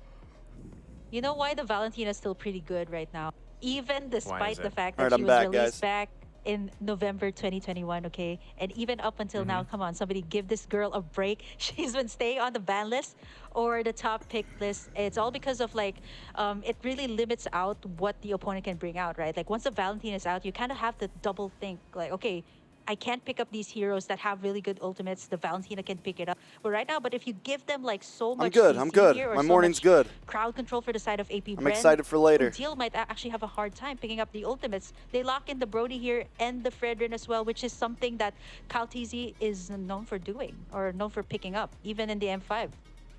Yeah. And with that too, the fact that, the Novaria paired with the Brody, this is a very, again, all these picks at this point are kind of like signature picks so far. Nothing out of the box for AP Bren anyway right now, right? Like we've seen this so often, and at the same time, it's making me wonder, like even with the Brody being here, like already Brody, Novaria, what you're automatically thinking is, all right, range. These guys got range. We have to deal with that range. If we're Homeboys, like how are we approaching this range? Well, for them, it's like, well, we do have a Valentina, which depends on what ultimate we can take here. We've got a Ruby. So already our responsibility for the Ruby is like, we have to make the play. Like we have to be able to, if you're a Zorn, you have to be able to flicker in and get the I'm offended. The problem is, if you don't get it, it's going to be tough. You're going to be out of position. You're going to get punished. And so, even with that being said, you still have to round out this Ruby pick for Homeboys to allow yourself to do that. Now, the traditional matchup we see here in the gold lane as well, when there's a Brody across from you, is most likely teams like to opt for the Bruno. It's Bruno Brody, right? That is also just because it's a little bit safer. You just try to farm up, get those two items, have an impact because you're going to be fighting against Brody fighting from afar. And you have to also be safe enough to deal from the vision provided from Novaria, right? So we'll see exactly how that goes. We have a couple more bans left here, but you can see the focus as well on that XP lane, right? And depending on where that kind of unfolds, that's also going to be a big question. What do they park in the XP lane? Yeah, they're taking away like I wouldn't say signature picks, but at this point, they're limiting out the XP lane, which is also very crucial in the early game, which you've seen a lot of the teams do. Like instead of going to their usual rotation in the gold lane, they kind of pressure out the XP lane. So you kind of need that solid or that stable type of XP lane that can sustain you up until it reaches the point that you can get to that level 4, help out in the turtle. That's going to be the X-board taken out here for Homeboys as their Hold on, final hold on, ban. hold on. They're limiting out a Flap Teasy here in terms of the hero pool. And for AP Bren, they could take away the Bruno here, or they could take away more XP laners. CC is also out here, so that means it's going to be more focused on the XP lane. And I like this ban coming out from the side of AP Bren too. This CC can really reach the back lines here. As you were talking about, that the Homeboy still needs someone to kind of disrupt like the Brody and the Novaria that has the range here for their side. Done. Okay, and with that, fighting concerning about range here, the Lapu Lapu being picked up. Lapu Lapu for the That's back kinda what I was line. thinking is like, what options would be available in the XP lane, considering there's so many that's been banned out, for the most part. I am American, Lapu Lapu yes. is probably one of the safer options I am American. you could kind of just go for Homeboy. This is what But, you like, think, with huh? this lineup, this is not out of the box, as I was saying, but Watching from in a way, Jupiter, it's lol. like you have to approach this ranged game that AP Bren is going to have with this, and you kind of got to. No, I'm sending some. I had to send some pictures to my editor. Some pictures of me to my editor, so we can get some clips so he can make better thumbnails and stuff like that. Is troublesome, and then Phoveus is Yeah, still like Phoveus. signature pick for AP Bren. Nothing crazy, nothing new for AP Bren. Right? Like this is something they like to do, and now they have a Minotaur. So there's a lot here that Homeboys kind of has to tackle. We'll see what this last pick's going to be. What anything off the top of your head for that gold lane? Bro, the Phobius. Oh man, like This is literally a rerun Nets gonna go of for, like, the group stage that can against go, Homeboys. like, head to head with the Brody from the start, or maybe like go for like a safer choice, like the Brody that you've been mentioning earlier, that is actually open here for their side to take, or maybe go for something completely different. The Claude, I think, is still open. That is actually pretty good here with the tanky picks, but there's a Phobius here that they have to deal with. They're gonna be locking in the Claude for the last pick here for the Homeboys, which I think is a direct answer to the tanky front line that the side of AP Bren has. But I'm just a little bit worried that there is going to be the demonic force here coming out from the side of AP Bren, which is not going to make it easy for the Claude. Yeah, and that's I feel like the name of the game once again is like dealing with this pressure of range. And now that you have a Phobius who's like the counter of that, like he's all in your face, you know what I mean? Like that's his job. So it's like, yeah, for Homeboys, I feel like the biggest issue they have to solve here in game one is like, how do we protect what we need to as we approach the game, but then dealing with getting in range, because it's already Who do I think is going to win between both teams? You know what I mean? And when it's I mean, AP Bren is definitely the favorite, but it would be pretty hype if Homeboys won. But just me saying that means I'm a dirty, dirty mongrel American who hates the Philippines. So I would like to just resign from saying my vote. I wouldn't expect it to change so much because they had it down to a T, and leading into that first Lord is probably going to be very crucial for them, even with this lineup. So, you know, with that being said, we're jumping in here let's into go, the land of G's. Dawn. Game number one. Let's in go, this G's. second match of the day, AP Bren and Homeboys. Ogwin, though. Eros, what's picking up, some man? damage already. Yeah, this is classic moves from the side of Homeboys. Exactly, you know, I'm just a hater, bro. Is make sure that they poke. If I say Homeboy, if I say it'd be cool if Homeboys could win, and kind of recharge and reset I'm a before, PH like, hater. objectives, and even I think Zorn I definitely think AP being Bren's is gonna super win. aggressive here up against AP Bren, But it which would is be something pretty that they hype. I mean, actually come on, managed guys. to It do would be even pretty in the hype group if Homeboys stages. won. And so You far, can't we deny haven't that. seen any of these, You like, can't deny that. any early game takedowns so far, but it's a matter of like pokes from both sides. And I think they got like a with that, I like the fact too that Homeboys dealing with the poke, 20 to 20% chance to win. They at least have a couple 20% chance to win. options to get out, right? Like the Purifies are there. Nets is definitely going to need it. He's going to have to kind of break some ankles here too, okay? I mean, like he's got to have the timing on the BMI on point, which, you know, again, Malaysia he's needs a done many dub, times. bro. He's Malaysia needs a dub. Let's be real here, guys. He's gone through the ropes here, right? Obviously, the Philippines, so nothing new for him. Okay, Mr. Fee. For the rest of the team, they kind of got to give Nets enough time to build up to where he needs to be. So that leaves it up to Adil and the rest of the team, you know, to be able to scale up, to be able There to you hold go. the grounds down throughout this portion. When of do the you game. think And Zorn now will that stop this spamming subjective TP? is going to be up here. You're gonna see Like it kind of unfold 20 as both teams really try to get that 2035. level 4 available 2035. and work around this. But you can already see the positioning happening here. Kyle Teasy will go ahead and start with the turtle, but it's spotted out, right? Chibi's just around the corner for here, so they're going to go ahead and go with this turtle dance first portion of this game. There we go. There we go, guys. Flaps easy already here. Oh, There we go. There it that is. demonic force as well. It's gonna be Flaps easy starting There it is, up. guys. My Turtle opinions already are at idiotic. 1/4 HP. It's gonna be Chibi. I'm not picking it allowed up to for the think it side would of be hype Homeboys. if Homeboys There's won. the appraiser's rat from Kyle TZ. Storm gonna be able The to back get and forth? out, but it still I'm not goes allowed to on. think that 'cause I work Flaps easy gonna closely be with the able esports to scene. pop in that demonic force. I'm not and allowed knock to it out think the first that time. it would There's be still hype not if gonna be Homeboys any won. casualties just Isn't that yet, but crazy, AP yo? Bren, or rather the side of Homeboy, starting it off real strong by picking up that first turtle of the game. Yeah, it's good they get that, right? I mean, at least they're able to pull Don't you guys- through with isn't that just, no like, one goes down, so no insanity? first blood just yet. And, you know, you're going to have to kind of see these rotations happen now from Homeboys, because with a little bit of this, you know, it's like a baby step, honestly, at this point. But that's what I was saying. If they can secure the first Matabang turtles of the Utak, game, maybe your even all opinion's three, that idiotic. gives How you them like this that? minor advantage where they really have to go toe-to-toe with AP Bren into that first Lord.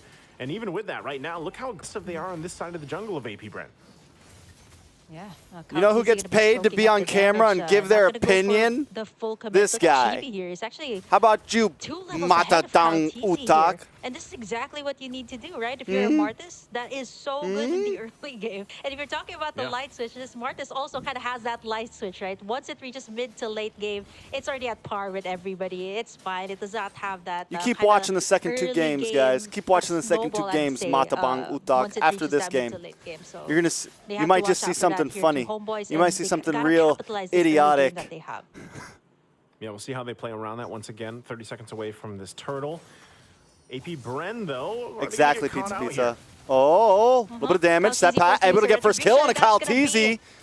Flap Teasy, though. Trying to respond, goes down. Chibi picking up the kill. Damage, that's Chibi. Gonna go in for that decimate and take him down. Homeboy starting it off real strong here. And this is what they have done up against Apbren in the group stage. Just pressure out the XP lane. And if you notice it, like they're just letting that gold lane side. Let's take a look at the instant replay here. Yeah, so as it all unfolded, once again, you know, it's just the scaling that's been in favor right now of Homeboys. The fact, too, like you pointed it out, the Martis has been just Homeboys to Miracle Boys. Well, and that's another turtle now taken as well. So the pace, the tone, it's Homeboys so far. And it's Apbren finding themselves 3,000 Naja, how you doing? Welcome, welcome, welcome. This is quite, you know, not what people are used to seeing. Rematch game right now. It's Homeboys just kind of giving it to Coffee's them. in the chat. And so with that, yo, why'd we delete Abdul? Going without getting too reckless. That's where Homeboys has to keep it together. This is that play style we were talking about earlier.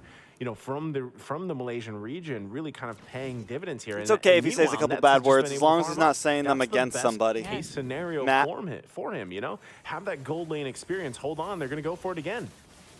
You don't got. Oh, Flap Teasy goes down again. There is going to be the demonic force, but he's taking up too much damage. Kyle Teasy and the rest of the gang forced to back away. Not going to go for more. And that's going to be Apbren backing it away safe and sound. 3-0 right now. And so far, Homeboys are leading. Looking at the advantage too. Chibi is levels ahead here. Matt, the only time you got to mute somebody is if they're spamming. Other than that, just wait for me to say to mute them. Because we like, this is the type of chat where we do let a little chaos happen. One of the first few times I actually we do let a little bit of chaos happen. In pure rage on a Martis, usually like you'd go for a quantum charge. How is this different from the quantum charge here, Naisu? I thought you were about to call me Kuya Naisu.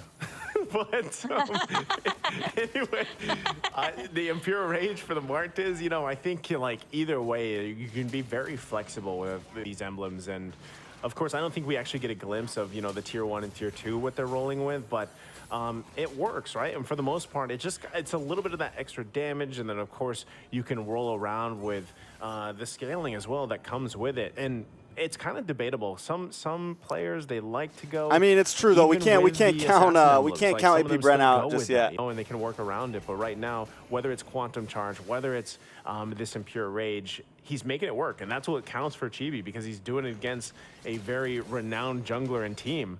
So now third turtle's going to be up here. They're going to get in position for this one as they break. Your English is so easy to understand. This is more like listening sections. Thank you, sir. Thank you. That's something I'm that an old man. I'm a kuya. Moves gone out from That's how old I am Homeboys. here. I've seen this in the group stage where Baptiste and Odile were kind of going at it. Turtle's going to be reset. But honestly, like, it's true though, right? Apbren could literally take this from, game back at any moment. Let's see. We've seen it happen so many times. We can't count them out just yet. It's going to be Kyle Teasy.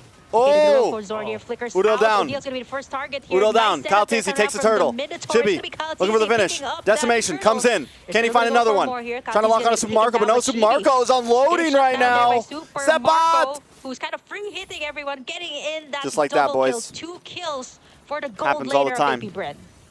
Sadly, it happens all the time, boys. Just say it, Burger Kim. You can't get too reckless. Press it on the gas here. Check yourself before you wreck yourself. But this is the punishment I'm Thoughts on joining about, podcasts right? with our yes, regions? Of course I would join a podcast on any other region, to bro. A lead. That's great. But they can't let that happen again. And the fact, too, that Super Marco got those 2 kills, and now he's got the 2 items he needs. He's got the Blade. He's got the Malefic Roar. He's going to be a threat. He's going to be kind of tough to deal with because right now, Few's still building up, right? He's not where he needs to be on the Novaria just yet.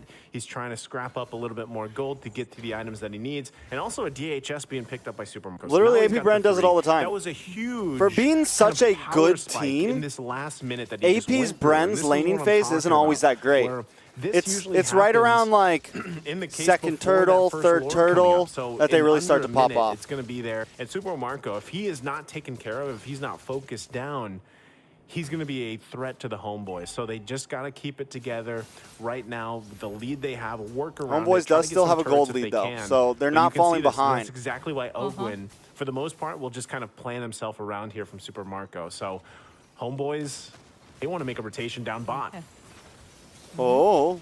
Ogren here has the Udo, flicker. what are you It's gonna doing, be bro? Udil taking a lot of the damage. Oh Tornapart my memories, God, and Udo. it's gonna- As it takes out Udil from the backside, Sapat. Sepat's gonna be going Guys, for it. guys, A prison guys, strat there being guys, popped in by guys, Kalti. guys, Knock up from the guys. backside, Sepat's gonna get taken Oh, down, lordy, but Kalti's still lord. gonna go for it. Demonic Force is still up as GB How long and does the Demonic rest of Force the go Homeboys for? are gonna be running away from Oh, it. no, no, no. There's gonna be Astral Echo Oh, too no, from no, Q. no, no. Everybody's real low, but they won't be committing for more as they Wanga, wanga, gonna be wanga, setting wanga. themselves up against this Lord. This should be a free Lord here for the side of AP Bren. Kim. Homeboys are chunked down to half. Did I not say that before the first Lord? that There is a switch. play. There is a Yep. play that AP Bren does, and this time it wasn't even on their will. It was Homeboys that tried to make the play in the bottom side. But Ogwin knew that that would probably happen with the pressure they were putting on that turret. They see it coming, and they fight. And Super Marco, like I said, he had the 3 items he needed. It didn't matter. Udil took a couple hits, got marked up, and then torn apart, right? Like that's what happened. And now the first Lord Get is marked, secured. I've hit been with the talking torn about apart. this for months now that AP Bren, this is their timing, this is what they like to do. And this has now garnered themselves to a point where it's even, economy-wise. But still, Super Marco is huge, and he just picked up a Wind of Nature. So Get that marked. gets a little bit more dicey for Homeboys. Hit him with the because torn apart. one, it's like, Memories. how do we Death get to my him? enemies. And Few is also Ooh, building up that's a really hard well line. now at this point. Another turret's Get gonna marked. fall here. Hit him with the torn So apart. huge Memories. space Death to my advantage enemies. now for AP Bren to work around. You ain't never been a with. friend of me. Yes, it's only one turret against Homeboys, but the power play that they're having right now is huge in comparison to the past couple minutes. Rose Gold Meteor has been picked up too here by Sepat. I'm thinking about what the Homeboys needs to do at this point exactly. Definitely the shutdown on Super Marco will be big. The shutdown goal is gonna have to be there. But at the same time, like AP Bren has already taken back the space that Homeboys has been taken in for the first few games. Jacob, how's it And going? so how's it far, going? Like at this point, Shout right, out, shout out, Luigi Jacob. burst down, Flap TZ, Cal TZ, all these players already have items that they need. And at this point, like Super Marco can also sustain whatever Homeboys is going to be throwing out since he already has a Wind of Nature. Like The what you pointed out. So discipline. it's either up to Nets, who has been quietly farming actually so far for the side of Homeboys, Yeah. but hasn't been able to pop any of those Blazing Duets yet. Well, I would say like Nets is still in a good position to have, you know, some impact here as we get in further into It's like this poetry game. in motion. And that is something that AP Bren knows very well. It's something that Super Marco himself, when he's on the claw, does. And you can see it. Nets is already putting the pressure there. And AP Bren is going to respond exactly to that, right? So this is something we're familiar with. It's almost like a game of cat and mouse. Like they have to be able to answer the pressure on these side lanes. AP Bren, even Oh, God. Oh, God. with the minor lead that they have in space, they still have to manage it, right? Because it can quickly go in favor of Homeboys here if they're able How much to do I pull bet for down some of this Homeboys? pressure. And that's I why didn't bet also on you see Homeboys. Sapat putting, I said they had a himself 20% there in the chance bottom to win lane, right? So the rest of series. this, it's kind of like Homeboys. That's they have my to guess. flip the mindset of, all right, let's protect Nets as much as possible. Let's keep him alive. Let him do what he needs to do. He does have that Purify. He's got some of the items that he needs now in this Claude. He should be scaled up really well. Look at this. Like, taking a look at the items here. On point. He's where he needs to be. Still building up. Most likely that Wind of Nature next. Grabs it as soon as I say. So now he's got it. That's great. Now he's matched up. He's still a little bit behind in terms of gold, but he's well matched up against Super Marco. Now that this next Lord is up here, Homeboys is actually in a good position. Udal needs If to they make can sure. pull this Udal needs off, to make sure he's even using possibly with conceal the play from demonic zone, if force they wanna go second. that route, He needs to wait it for could Flap happen. You TZ can to see use them. They're his, actually and then putting pressure in the space around this Lord already. And AP Bren has to respect it. They know exactly that. Nets is going to work on this turret. He's got to make sure he's fine. BMI's back. So still the push and pull here for this second Lord. as Udal's both trying to teams bait work out the on it. demonic shots, force, really. though, coming out from Few. Uh-huh. They're going to have to be careful about Right. that. Not gonna be any ultimates invested just yet. Just gonna be coming out from Few just for Division Gaming. Oh my god, that's a lot of damage. Onto deal. Woohoo! On a Taking chibi. a lot of the damage there. Nobody's fully Lord did committing reset. to all of these clashes, knowing that there's also pressures on the sides. What's going on the mid side? A lot of damage on a few. Ogwin gets the knockup though. Nets force the flicker back. Setback goes down though. Or rather, Lord though. Zorn looking to help out. Can you get the lockup? No, Kyle Teasy still able to. Oh my god, bro. Why is that garbage? Marco still free hitting everyone though. And AP Bren might actually just reset there and actually take their time to pressure the side of Homeboys here. But you know, Homeboys, I like the attempt. There was some light there. They actually could have made some plays, but now AP Bren, this is where they're good at. They're gonna be pressuring this mid tower. Second tier already down. Only the inhibitors left here. Oh, that's tough. Again, still going to be fighting it out. Chibi going to try to keep them at bay here. Nets as well with the rest of the team. They still have a little bit longer for Zorn to be up. A couple seconds here. They should be full forced, of course, by this time that AP Bren gets ready for this assault. So most likely, again, like we just saw from that last exchange, they approached it very well. Homeboys for a little bit looked like they had some control, and then AP Bren punished them, and it's still Super Marco having a massive game. So now Lord's here. It's going to go ahead and charge in. It's been knocking on the doors of Homeboys. Look at the damage too coming out from Few from the backside, poking everyone before they shred this Lord. AP Bren can actually go for the pressure here. Pressure in all of the lanes, knowing that Few is just at the backside to cover. Kyle Teasy going to be jumping in, soaking up all of the damage. Flap TZ not going to be investing that demonic force just yet. There's a tug from Zorn, but it's not going to do much as AP Bren just going to be backing away from that one. Yeah, they don't have to find it. I mean, for the most part, AP Bren, they're very objective-based right now. That's what they're thinking. They get the 2 turrets. They're most likely going to get this third, too. It's only a couple hits away, and still, they might put the pressure to actually force a situation if they want to. Chibi Super Marco hurts. The marks here. Super Marco hurts. Yeah, a lot of damage coming out from Super Marco. Sepa trying to go for the there you go. backside. Kyle Teasy goes down. Spider, a little bit of damage on a Chibi there. Flap Teasy knocking some heads, dunking on him. Setback goes down. Flap Zorn trying to pull him back in. Ogwin gonna get the knockup. Flap Teasy still going with the demonic force. For more here. Minion base are also crashing in here for the side of AP Bren. They might actually just go for the finish, but there's just a lot of heroes still up here for the side of Homeboys. Bro, they really need a dive hero, man. I really don't think. I still am not with the whole Ruby mid, man. Back off. I think Ruby XP is better. Down and, you know, I know we didn't get a good look at it, but there was a relatively a good effort from Homeboys there, and it kind of split AP off Bren Malakas. AP Bren like Malakas. win that fight. Bren Malakas. He still whatever it is. did not go down. But overall, you know, Few was able to be very elusive, and he hasn't done. That's why Navarre is so strong with the way that her kit works and Super Marco. So it's like Homeboys, you know, your biggest thing is like, how do we find a pickoff? How do we actually get one of these targets locked in? And, you know, at this point, too, Nets has the items that he needs. It's not really much of an itemization thing. It's like, how do we actually execute this and pull it off? And I don't know why that's so funny. Just going toe-to-toe with these Lord fights, right? Like Bren Malakas! We're nearly at the 17 Bren Malakas! Has the items they need. It's like they just have to win this dance, and that's what they're going to get prepped and ready for. But Ogwin also waiting patiently there in the bush.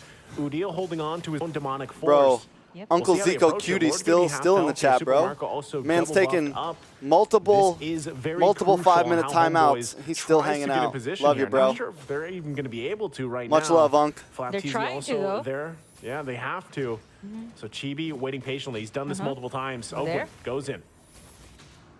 There's going to be the pokes there coming out from Few, actually causing the rest of the Homos to actually back away. Just one wipeout can actually take them down. They don't have any inhibitors left, and that's going to be AP Bren. 20%? Securing in. I believe the second Lord 20% is a fair, I think 20% is a fair number. Inhibitor tier, second That's 1 out of 5. They have a 1 out of 5 chance. A lot of pressure, but for the Homeboys, right, they have to find that pickoff on the back lines. The only one that can actually do that at this point is Sorn with the nice setup, or Sepat. Actually, you've seen him attempt on Super Marco and Few, but at this point, no inhibitors left. They gotta focus on defending their base here. They have the Lord for the side of AP Bren. Yep, conceal already used here. They're gonna get spotted out though. Uh-oh. Uh-oh. He's using that demonic force up. Gonna keep it going. Look at the Flap damage on the Teasy. Cheapy. Doing a dunks on a Cheesy. Flap Teasy getting melted down. Nets brings out the Blazing Duet, trying to chip away onto the Lord. Into the backside. Two members fall, Sepat and Zorn. The tragedy strikes. Next will be Udo. And they lock onto the base. This is going to be game number 1. And that's gonna be it. AP Bren takes in game number 1. Man, oh man. So they take. Listen, man, the only way I could win some people, you know, it's like this. It's like It this. took them, it took them some time. The only way I took them could some time to win get some where they people needed to be, would be for me to just be like like, I was saying, Philippines and how always it was gonna 100% unfold, win. And that's, they got to it's like, that first Lord, guys, they got the pick they were looking for. do you really and then want they someone kind like of, that? Do you really have want this kind someone of like that? You wouldn't be snowball watching effect me if from you there, wanted but someone like Homeboys, that, man, bro. In the early game, That would be so boring. What they exactly I would be needed, so you know, like they lame. They were doing I'd be it such a in the PhD early writer game. at that They were point. the ones setting the pace. They were the one making AP Bren respond to them. It's just, again, at some point, it's like they lost control here. And as we take a look at the replay, the highlights from this game, you're going to see what we're talking about. Now, this is already 7 minutes GG's in. AP Bren. That was the turtle fight. And you can see just how strong things were for Homeboys. But this is where Super Marco just kind of, he flipped his own switch. He got the double here. And this is where the scaling really went in the favor. We've seen him play Brody time and time again. And when he gets these 2 kills, 2, 3 early kills like this, that's what happens. He scales up really fast. He's very good in positioning. You know, Super Marco as a player, that's one of the things that really stands out for me on, depending on Eisen's my whatever favorite. marksman He he's just playing comes the in gold and he's lane. just like, his position comes in and is he's so like, good. And the rest of the team does a Handai! great job at peeling for him when he needs to. This also was just showing how strong that power spike was at this point in the game. Thon Gaming, what's up, bro? Yeah, it was a shutdown gold actually on Cheapy at that, like, which is why the massive gold swing went to the side of AP Bren, and not to mention it all went to Super Marco here, which is someone that really you want to give all those kills to. And at this point, like 13 minutes in, there were some attempts here by Chibi to actually take golden in goat. Lord, but unfortunately for the side, it's going to be a retribution battle, right? And it's going to be Kyle Teasy taking it in here for the side of AP Bren. ONIC is going to be in the second 2 matches. You know, there was only the inhibitors left here for the side of AP Bren. What they did right was actually take this the safer route, like just go for the next Lord, not force anything too crazy here in the final encounter. No, I guess Yeah. I And so guess with that, 20% again, for it took a little Homeboys. longer. You See, know, some of y'all 18 don't even minutes understand into this English, push, bro. but you could just Some of you see at guys this don't point, like, even how understand English. That positioning and how everything else was where they needed to be, you know, and it was at this point Homeboys just had a very difficult time, like trying to Silly people, go in man. with that fight and deal with that, and you can Silly see Super people. Marco You deserving guys of just this hear what you want to hear. MVP So here there's for like, game number like, 1. like I love all you Very, guys. But there's a very small percentage of people. There's a very small percentage of people. 7-0-2, like he has done this multiple times, and it's such a that when it comes down to it, the micro you guys are a little, decisions I don't that know, he man. makes within the You guys game. are, If just pay I think attention you to have Super Marco, you'll know trouble what I'm understanding talking social about here, cues. specifically There's his something, positioning. there's a certain, And, there's some you people know, out there, when he right? just They're like, picks up the 2 so items, listen, you know, guys. this Brody, that blade plus the Melodic Roar, There's some he's people already out a there, force to be reckoned right, with, that and don't then it gets understand to social that point cues, where that don't really the understand question English very even well, from the draft, Kim, that don't was really like, understand anything how do I'm we doing deal here. with this range? How But do we they deal think with they this do. Elusiveness is like what I like to call it, because of the fact that you have a Novaria that can basically, you know, shift and phase through the map in a way. Like that's tough enough. But then you have the Brody who works from range, and then paired up with the fact that you have that Phoveus, a factor of a lot of teams don't actually go with the Phoveus, right? Because it takes a certain lineup and a certain type of player to really utilize that in the best way possible. And Flap TV does that phenomenally. And so he's in everybody's face from Homeboys. What is social To cues? deal with, because like the whole time it's like, I mean, imagine it like in a POV, you're dealing with demonic force, like this guy jumping on you everywhere, and you're trying to catch a Brody or a Novaria. That's not very, you know, easy to do, and that's kind of what happened there. So it was a very well executed lineup. I will say, however, Time in your country, it's 8:24 a.m. Did a great Thoughts on job game 1? AP Bren in stomped. the early game. AP Bren did what they always do, man. Take what they did in the early game, and like they just vibe in the early game. They're like, yeah, here's your gold lead, bro. I think that's always take it. AP Bren just gives away the gold lead in the first 3 to 5 minutes. It's whatever. Second turtle comes and boom. Like, yes, Third turtle Apbren comes and boom! First Lord comes and strong in the late boom! game. But it's that early to mid game transition where, like, even teams that have an early game lead, like they did here, they have to hold it together to mid game. Otherwise, it slips through their hands, and Apbren will punish. And that's, you know, that's what they have to adjust from game 2. And it's so tough, man, because again, it's like you don't have much time. You're now match point.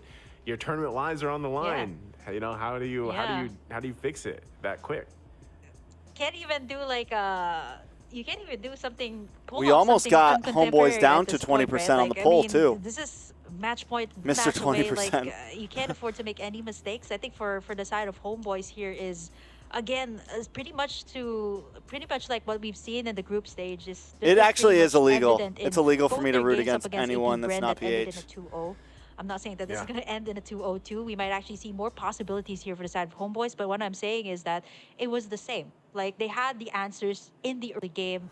Mid-game to late game, they kind of have to watch out for these plays that either, you know, Flap, TZ, or Ogwen does. And I think in that particular game, it was Super Marco. Ritz! And we cannot discredit, like, the rest of the, Udo was a little off there, man. Here. The rest of the members of Apbren that really enabled Super Marco to be able to pull off that type Ritz, of do you like the new emotes? Kill. And I think after that, like, Homeboys really had a hard time. If you got a membership, you better drop some coffees for Ritz. Bouncing off that situation where, you know, Super Marco was just able to position himself well and able to kite everybody. Point 20. I mean, that's fair. Yeah, but, that's fair, bro. You look at you know the difference between me and those people? Best you know the difference between me and the people that hate me? You can think of, is if they told me that's something that always they thought PH had a 100% chance, I wouldn't get mad at them. Positioning, it's the That's the big difference, right, guys? Of course, like, initiate on some of these fights, and then to everyone telling me not to mind them, it's okay. I'm not really minding them. This is also just like this is what we do in the stream. It's not even just the roamers. We argue. Sometimes it's the Trex goes Zentai. Trex goes F you. Very important. Trex goes I love you guys. Right? Again, it's almost like we're drunk, but we're not drunk. You know, it's a roller coaster of emotions in this stream, guys. Welcome. All their games throughout. Ever since the squad has been together, and I think that's what makes them such a threat. But it's all part of the show. Remember that. Like I'm saying, you have a lot of that aggression and that tempo setting potential, but with that, it's kind of like you're trying to hold on to that energy, and it's really easy for it to like slip through your hands if you're a little too reckless. Because I'm not locked in here with you. So that's the. You're in the chat with me. Apbren just so good at punishing that. So, you know, those are my favorite. Nice. Game 2's draft. Because I'm not locked in this chat with you guys. You're locked into the stream with me. For Homeboys to take it to game 3. Like there's a huge possibility that we could see a game 3. Because this was a rather long game that was not in favor of Apbren in the beginning. So Homeboys, and it almost makes me kind of wonder, like I'm trying to think, is this the time for them to go with that? It's not weird, but like go with that lineup again. Like I also want to make it clear, lineup, or maybe they try to replicate it. I don't know. Like there's other options. Like to Jerome Paulo, you don't have to. We like is that the time? I also do don't think that it's all Filipinos who act like this, because it's not just Filipinos. It's also Indonesians. It's Americans. Hell, I think Americans are even more toxic than all y'all. If you want to hear the truth, I think there's just there's just some toxic people out there from all races. I think instead of I think what would help, what would probably help. They're going stop some of the infighting is if we stopped saying things like typical Filipino or typical Indonesian. If we just said like typical toxic viewer, typical toxic people, typical human beings, you know, because human beings are just terrible people. That's the reality of it. Oh, Mixed Tube, thank you for the donation. For the side of Homeboys here, like I'm thinking something along that line. It is a global epidemic. Eisen, very solid actually in game. Don't spam, please. And I'm just trying to think, like, really what route they could go, you know, for the most part, because my whole premise before the first draft was really, like, outside of the box. And I think now that you're facing, like, if you're Homeboys and you're kind of facing this situation where it's like, all right, match point, what do we do? I think this is the time to go outside of the box, because you obviously have, like, the tools that you need when it comes to like the execution in the early game. And that's what I always think about, those lineups that are outside of the box. And that's why I said yesterday when it popped up, I was like, this is actually genius for what they want to do. because it's a different kind of lineup that you don't see all the time, right? And if there's other iterations of that, then great. Like, bring that to the table in this game where you're now facing your match point of your tournament live, you know? It might be the time to do it because, like I said, you can throw AP Bren off balance because really, sometimes My guy said, you can get a toxic lineup people are good that people though, like deep early inside. mid-game dependent Like on deep like, inside, let's man. Get this game over with before they start countering. It's all right. I used to be a items with toxic person. defenses. I changed. That might be the best case scenario. What flavors You are wanna we're end on this game strawberry with ice that right now. 13 We got strawberry mark, ice and you peach know, ice. And try to do that. And I think for Homeboys, like that might be what they have to do. And this is again. Let's coming appreciate that from girl. a So, region that is are you a known Burger for King? these You're a Burger weird, Kim fan, I see, huh? unorthodox Niche Yeah, yeah. picks, cheese picks, whatever you want to call it, man. And that's where I think they need to fall. Don't forget to join the Discord, guys, where you can talk all the trash about me that you want. Just when you think that it's only RQ that's able to pull that You off, guys like, picking up, can talk as much smack to me in here as you want. In their last game, and it came off as a surprise for a lot of us. Like, You can we also actually drop thought that emoji submissions. It was a redraft coming in from. I still got like kind of, 2 more RQ, slots for and actually emojis. It was locked in by them, so you know things like that. Like it kind of throws you off. and at the Toxic same persons time, are cutie what patooties they gonna do IRL. with I that? love How are them. they gonna play that? Yeah. For the side of Homeboys, they've already A lot shown of us signs seem of, to signs fall of into that toxic actually in previous relationships. matches. And, Sounds like you're a honestly, little I would codependent love there, to see V. more of that from the side of Homeboys because they're known for picking that up. Not just Homeboys, like even just to name some of the other teams that are in the Asian region, you got Todak actually that's well known for doing that, and it actually worked for them. So match point, I think whatever the outcome. Pizza, I got you. something like that Sorry, to I'm on try to stream. stop I will Team respond Bren to you from their later. traps could actually be No, really I'll actually good. add you right And, now because I will they forget go later, with the honestly. contemporary lineup. That's the it's reality of the very much situation. predictable right now, but if not, let's see what the Homeboys can Let me do add here you right for now. their final draft. It takes For their 7 final- days to be able to possibly their gift a final skin, match. so.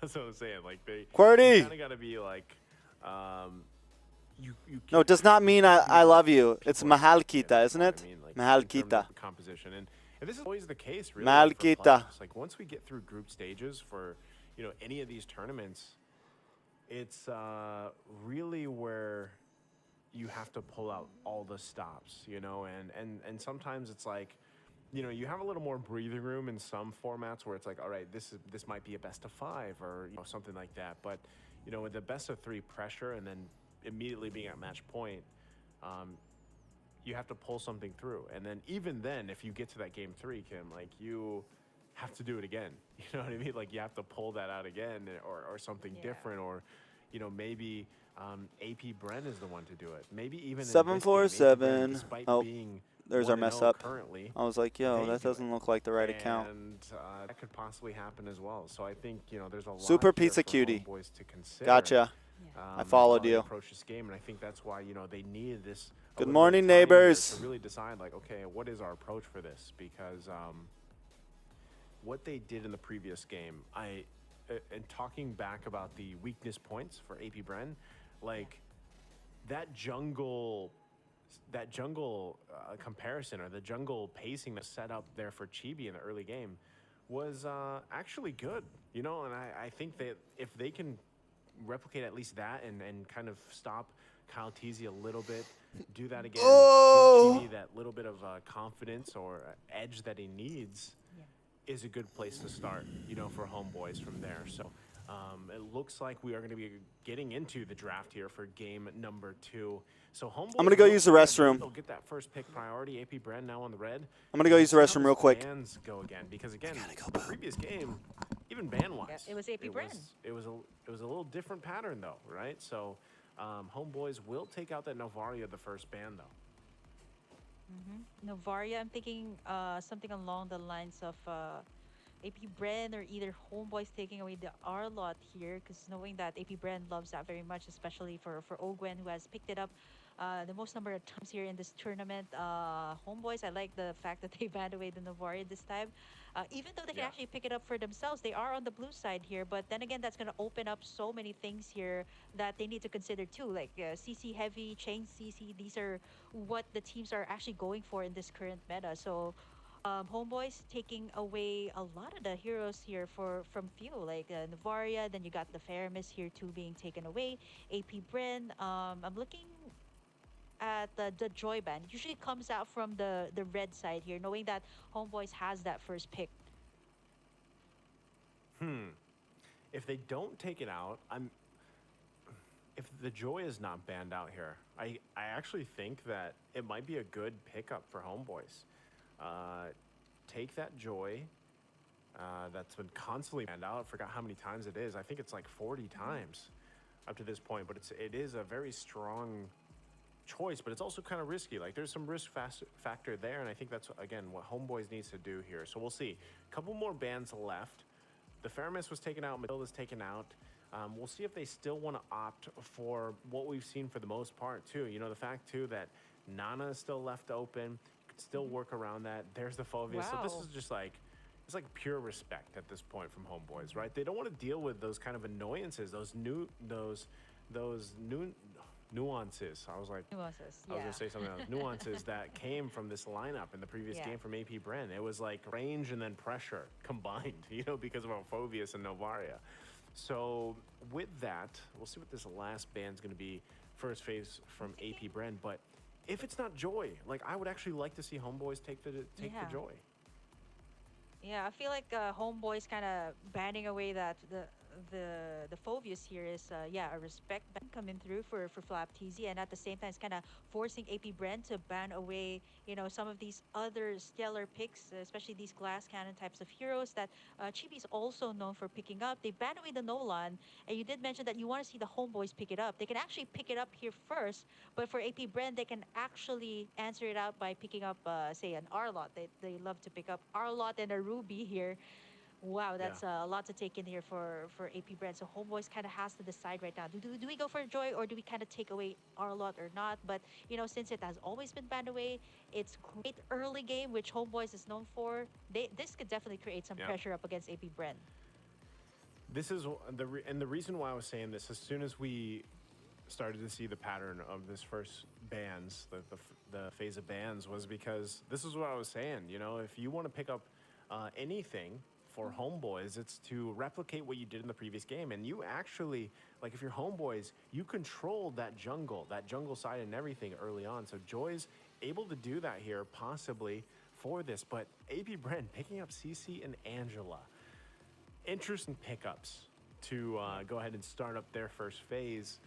Angela has been very, I would say it's not that it's like a very specific condition type hero right now currently in the meta, but it fits in a lot of compositions. And the fact that you have CC here, who has been a monster so far throughout the games of the future, this is tough, right? They're gonna have to be able to answer some of that sustainability, the shielding of course, and everything else. Homeboys will pick up the Ruby for themselves alongside the Valentina. So they're like, you know what, we'll at least take the Valentina so that depending on whatever else AP Bren takes up, we have the opportunity to go ahead and take some of those ultimates, Yeah, even down to the skin, right? I know the Valentina can do that, so if you don't have those skins, like, just pick up a Valentina and take care of everything. Yeah, you get to enjoy everything, it, right? Like, yep, which kind of forces AP Bren into a situation that, okay, yeah, we can pick up all these good heroes in the jungle, Barretts even at this point, but they need to answer out to the early game hero, the Joy. They pick up something that they're known for too is, actually they could have gone with the Bren, but instead they went for the Baksha, counter out to the possible tanky setup here from the side of Homeboys. I'm thinking something along the lines of like a Minotaur here for Zorn. That's going to be a lot of problem here for the side of AP Bren, knowing that they have the Angela here that only can invest the Heart Guard onto one hero. So for AP Bren, it seems like they want to go for these head-to-head clashes with Homeboys with this Angel pick. I don't really see this very often in the current meta, especially when you pick it up in the first phase. The only thing that scares me here about AP Bren with this first like phase, actually specifically to the two heroes for Homeboys, is the fact that you have a Baksha and an Angela. And the reason why I say that is because rotations are going to be very quick. Anytime there's a Baksha, goes around the map everywhere. You pair it up with the fact that you have like this global ult, the hard part to be able to just pop up as well. Like very quickly, in a snap of a finger, AP Bren can be where they want to be. You know, with like with that kind of speed. Yeah. And so I feel like in a way for Homeboys, it's like, how do we control that? How do we deal with that? And that's why I think, once again, the pacing that is going to be set in the beginning is crucial for them. And this time it's like, you know, you got to be able to deal with that Homeboy's speed, you know, because if you're going to be putting the speed out there, like control it, right? Control it for the most part, because Apbren will look for those moments where they try to punish you. Now, as we get through the second phase of these bans here, you can already see some of the gold lane focus, obviously coming out from Homeboys. They take out 1-1. We'll see if they still focus on another marksman option, because the carry was taken out by Apbren, which I think is a great choice, because you don't want to be shredded through, especially if you're this box show, right? Especially if you're trying to build around these shields and this sustainability. So they also deal with another big true damage dealer in the department here. X-Borg is going to be taken out. They don't want to be slowed down either as well, and dealt with that kind of layering with the armor. So good, smart bans here from Apbren. We'll see if Homeboy still focuses on that gold lane, one more option, because still for both, you know, for both teams, like we don't exactly know what they want to throw there for now. Yeah, I'm thinking this is this an Ogwen hero or is this a few hero? Because for Homeboys, they should actually limit out like Super Marco at this point, right? They're taking away like the gold lane here. Claude is still up. The Brody that actually did so well. Yeah. And I want to point out the Brody too, because that's one of the marksman heroes that can really protect itself, like in the lane. And just like I said that, there you have it, the Brody for Apbren. Not only is a signature pick, but I think it can really go well up against, like, you know, heroes that can pressure you in the early game, like the Joy. So I like this coming out from Apbren. No surprise there, but for Homeboys, they kind of have to answer it out with their last two picks, especially will they go for like team fight eccentric type of compositions, or will they go for, you know, a hero that can also pretty much rotate fast as Apbren can here.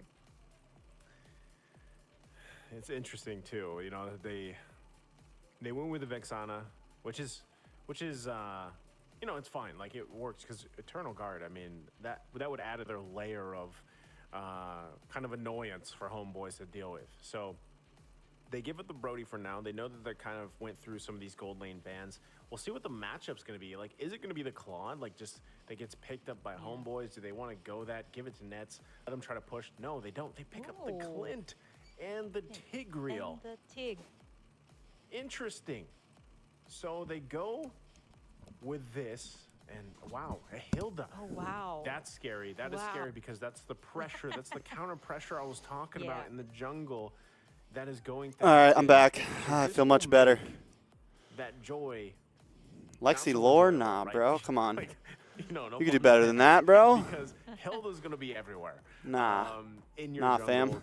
trying to slow you down, trying to keep you at bay. But you know, with this, I don't know, Kim. Like, I actually really like Homeboy's draft here. I'm just trying to picture it, like, and anytime a Tigreal pops up, like, let's be honest, if you've been watching Games of the Future, everybody's gonna think of that one play from Tigreal that was a Oh my God. you know, KDA machine. This He man did it. bet So, 40 on the Homeboys? pressure's there.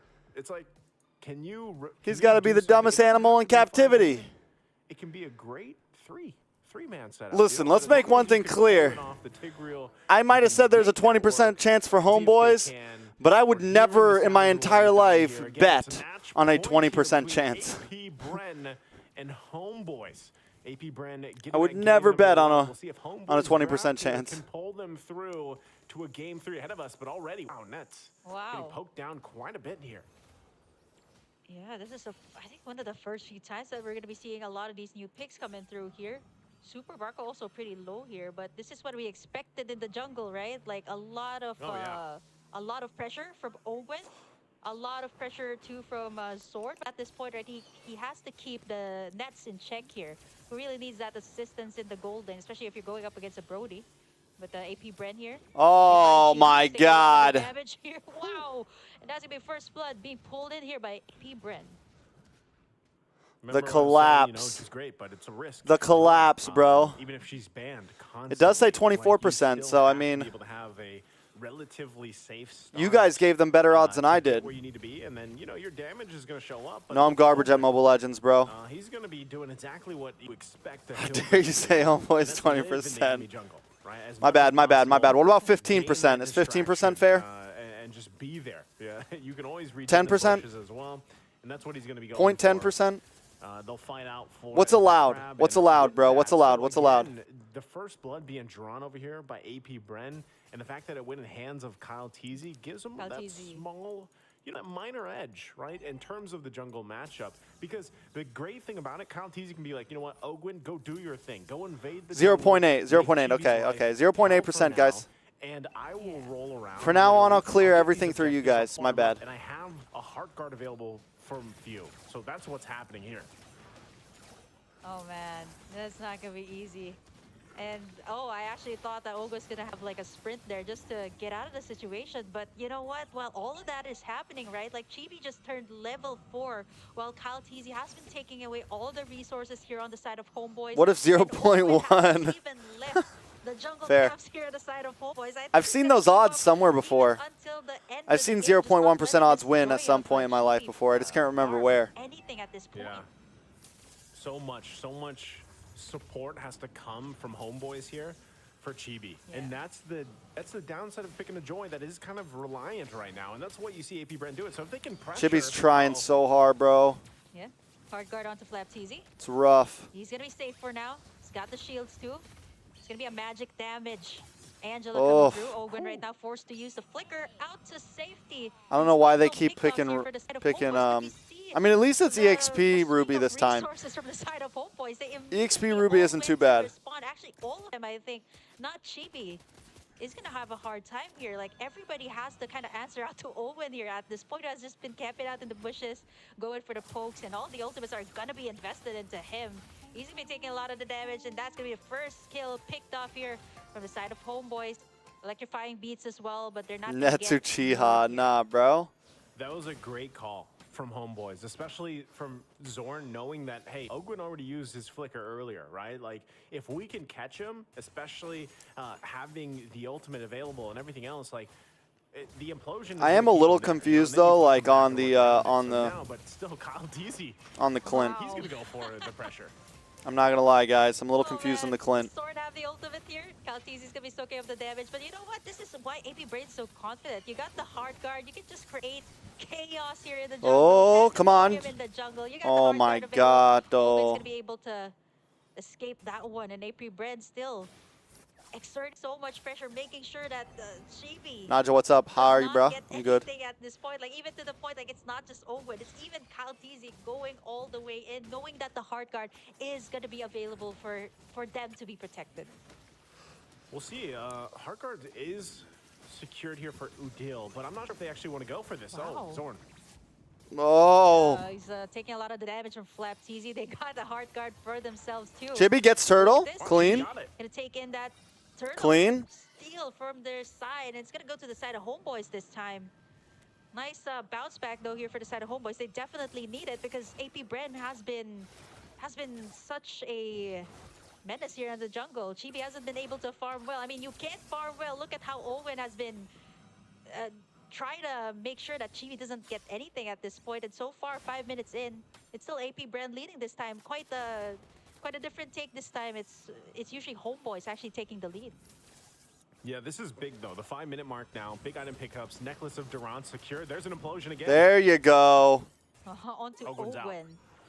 Okay, Yeah. so as I was saying, big item pickups here for Homeboys. Necklace of Durant's blade as well. Kyle TZ. Okay, he's still going to put pressure here. Super Marco there now to help him out. Chibi lost purple? Chibi didn't get purple there, did he? We haven't seen so much of the gold lane matchup just yet. We've seen Nets actually being safe and sound. All of the action is actually in the jungle side here of Homeboys. 16K for the side of Apbren. I'm looking at Kyle TZ here and Chibi. So far, he has caught up to Kyle TZ. Oh! Even Owen's taking a lot of, or actually is dishing out a lot of damage here up against the Homeboys. Yeah, that's... Oh, again, God. That's not going to connect either from Sapat. So there's so much back and forth here going, but the biggest thing is Apbren still playing around on the macro level. guarding themselves still the lead. And they want this turret, but Kyle Teasy. Owen Okay, he flickering out flickers too. out. Yeah. Okay. So every time you think they're going to break out, this lineup that Apbren has is very good at getting these resources out from Homeboys and kind of just playing around that, right? Like they're tanky enough, they're able to have enough mobility to get out of here. That's one great thing about Hilda. But Homeboys, uh-oh. Yeah. Flapteasy again though. He does have the hard guard here, gonna be able to sustain him. Oh, there's the flicker in from Udil, but it's not able to get anything. Flapteasy still survives. Oh my God, bro. 1 HP. Apbren is too good, bro. They're too good. Taken in here by Apbren. They're too good, bro. Wow. I'm surprised he even survived that. So They're too good. It looks like they're going to go rotate down bottom to put the pressure now on Homeboys. Yeah, wow, Zorn gonna be the focus here on the side of Apbren. They got a hard guard here to save him in time too. But Kyle Teasy and the rest of the gang, they know what to do. They want to get in this tower, and you see how they're cutting the minions here over to the side so that Super Marco can actually push. Zorn is really Oh low, my and God, though. Owen gonna go all the way in and take him down, and that's gonna be one less problem for the side. Oh, Baby. good flicker. But you might be dead Oh still. my goodness, stopping, it's not though. going to end here. Yep, that's gonna take it. Just gonna get chunked down here by Kyle Teasy. Tough, bro. He's only gonna be chunking him down real low, forcing him to back away. And wow, just like that, 7 minutes in, we're actually heading into the first Lord of the game. Yeah, this is very different from the previous game, Kim. I mean, there's so much action between every single lane at this point, plus the jungle. So a minute before that Lord comes up, and this is always, like I said, this is the time Oh. Bren might look for. Wait, did I grab my play. Red It Bull? looks like they're getting in position for that. Oh no, I didn't grab my Kyle Red Teasy Bull. too. Again, they're not gonna let Chibi take anything right now. Even the jungle kids are not safe from the side of Apbren, and I think for the side of Apbren, they know exactly what to do, right? Like, just take away the jungle camps of the Joy. And if you've seen, like, Chibi hasn't been able to, you know, pop off like every Joy has, right? And even at this point, he can go, Baptiste can go head to head with him. Actually, making him We're pop almost at that 10K, electrifying boys. beats very early on as Apbren. We're almost at 10K. Everybody is busy trying to either take down Owen or take down even Kyle Teasy. And Kim, there just it like was. that, Super Marco It's able on to point take every everyone single down time. just like that. Before the 9-minute mark, before the Lord spawns, they get a kill. And just like I said from the previous game, that's what happens. They spawn it out. Now the question is, do they actually just commit to the Lord? And does Homeboys actually want to commit to actually keeping the fight here for it? It looks like being down Zorn, I mean, he did just come up, but it's going to be too late by the time he even gets there. So they just give this up. And that's what I always say is about the timings of Bren is like clockwork. They go for it if they can, and now they have this play. Gwen again distracting everybody. They're not going to go for more here, but Conceal has been popped here by Homeboys. I'm looking at Apbren this time. They are very early, actually, as compared to what we We're gonna sleep early. Nah, bro. We still got Fireflux and Blacklist after this. And just like that, even Owen there can't be taken Yeah, down. Fireflux, But the Blacklist, thing and is, ONIC they RCC, put bro. this Angela to be a magic Not to damage mention, there's a Angela. big surprise after this game. Flapteasy gonna be tanking up the damage to the There's a facade. big surprise after Has this been game, casted guys. Here, Flapteasy as well, zoning everyone all the way back to the turret here. They still have to address that Lord that's marching in on the top side here. Homeboys just have a lot to deal with here right now. Not just Owen, right? They got the Lord. They have to defend their towers here.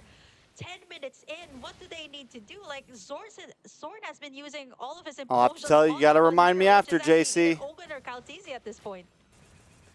Might take one of those miracle plays, miracle implosions. If Zorn can pull it off, he does have the flicker available, so they're going to deal with the Lord right now on the top side. Net's there alongside Sapat. We'll see if they can deal with it just fine. Bren, though, they're going to be knocking on the base. That's what they're going to do with these turrets as they make their way down the mid lane as well. They might just be happy getting the tier 1s and tier 2s cleared out, right? They cleared it out. They're happy with that. They've garnered themselves quite a lead, though, here. That's one of the big things, because they got the 6 turrets. They now have about 8,000 gold on top of Homeboys. Homeboys, despite them actually having some decent setup potential and whatnot, they have no space to work with. Look at Ogun. Yeah, Ogun just goes. That emoji goes so Like, hard, Ritz. even even Big shout out through, to though. Stormy for Looks making like that Bren one, invests the bro. hard guard here Oh, in the Zorn. clash as Sword. Oh god. Yep, he's gonna tug Implosion. all the way in, gets the implosion onto him. Damage just not onto there. Him. Zorn really low, and Super Marco picks up the kill. Honestly, I think Ixia probably was Ixia banned. Bren, they just know how to dance around here with Homeboys, knowing that Zorn's gonna eventually invest in that implosion, right? At this point, like, Yeah, I don't know why it's a people Black keep Season on that has picking the Purify, Ruby, bro. So the rest of Bren has those flickers, so they're not even worried. Like, I'm about not saying it's Zorn at this bad, point, but right? Not unless you can catch like 5 members here of Bren, but I just don't know if it's all or nothing, man. I just don't know if it's all or nothing. Like, I mean, I think it's good, but it's okay to not play it, bro. I know she's meta, but plenty of the good teams are giving her up, bro. She's got a really high win rate, and a lot of big teams are winning without her. Do the same thing as Bren here at this point. Well, as we take a look at the items right now, I mean, I know Zorn she's used good, the bro. flicker. He did not land But the her implosion. win Like, rate, that's not like the way he saw it in his head. it did just not shows that happen. like So she's not at like this point, you can build a he's gotta composition somehow without her, bro. Make it happen, right? Because even if he's able to pull it off, let's say he does catch a couple with it, whether it's the flicker or not, I mean, you still have to hope that you have enough damage to pull through, and Nets needs... Like, I know trust me guys, I know the Ruby is really good. Like, I know Ruby is meta. I know that execution is good. But I think a lot of the teams that are maybe not the strongest teams in the composition are forcing her. He could be the one setting things up. So it's two for Homeboys. When, like, you could have got the CC, right? You could have first picked the CC instead of the Ruby or something like that. Sustainability that Bren has, right? The shields, the regen, and everything else. Yes, they have some like, there's other prio picks that maybe you could have gone for. They got it early on, but it's still tough to deal She's with good this for lineup 5v5. right now She from is good. Like, you Bren. see some of the top team. Like if going Bren had outside, Ruby right now, I'm he sure it would looks to be be next very, time. very vicious. Yeah, Owen is just not letting up here up against Chibi. And even Caltesi at this point going to respond to that. Valentina is questionable, bro. Like, especially when they're, like, if Nana was open. Enhanced Lord for the side of Bren, marching in the side here of Homeboys. They have to defend up against this one.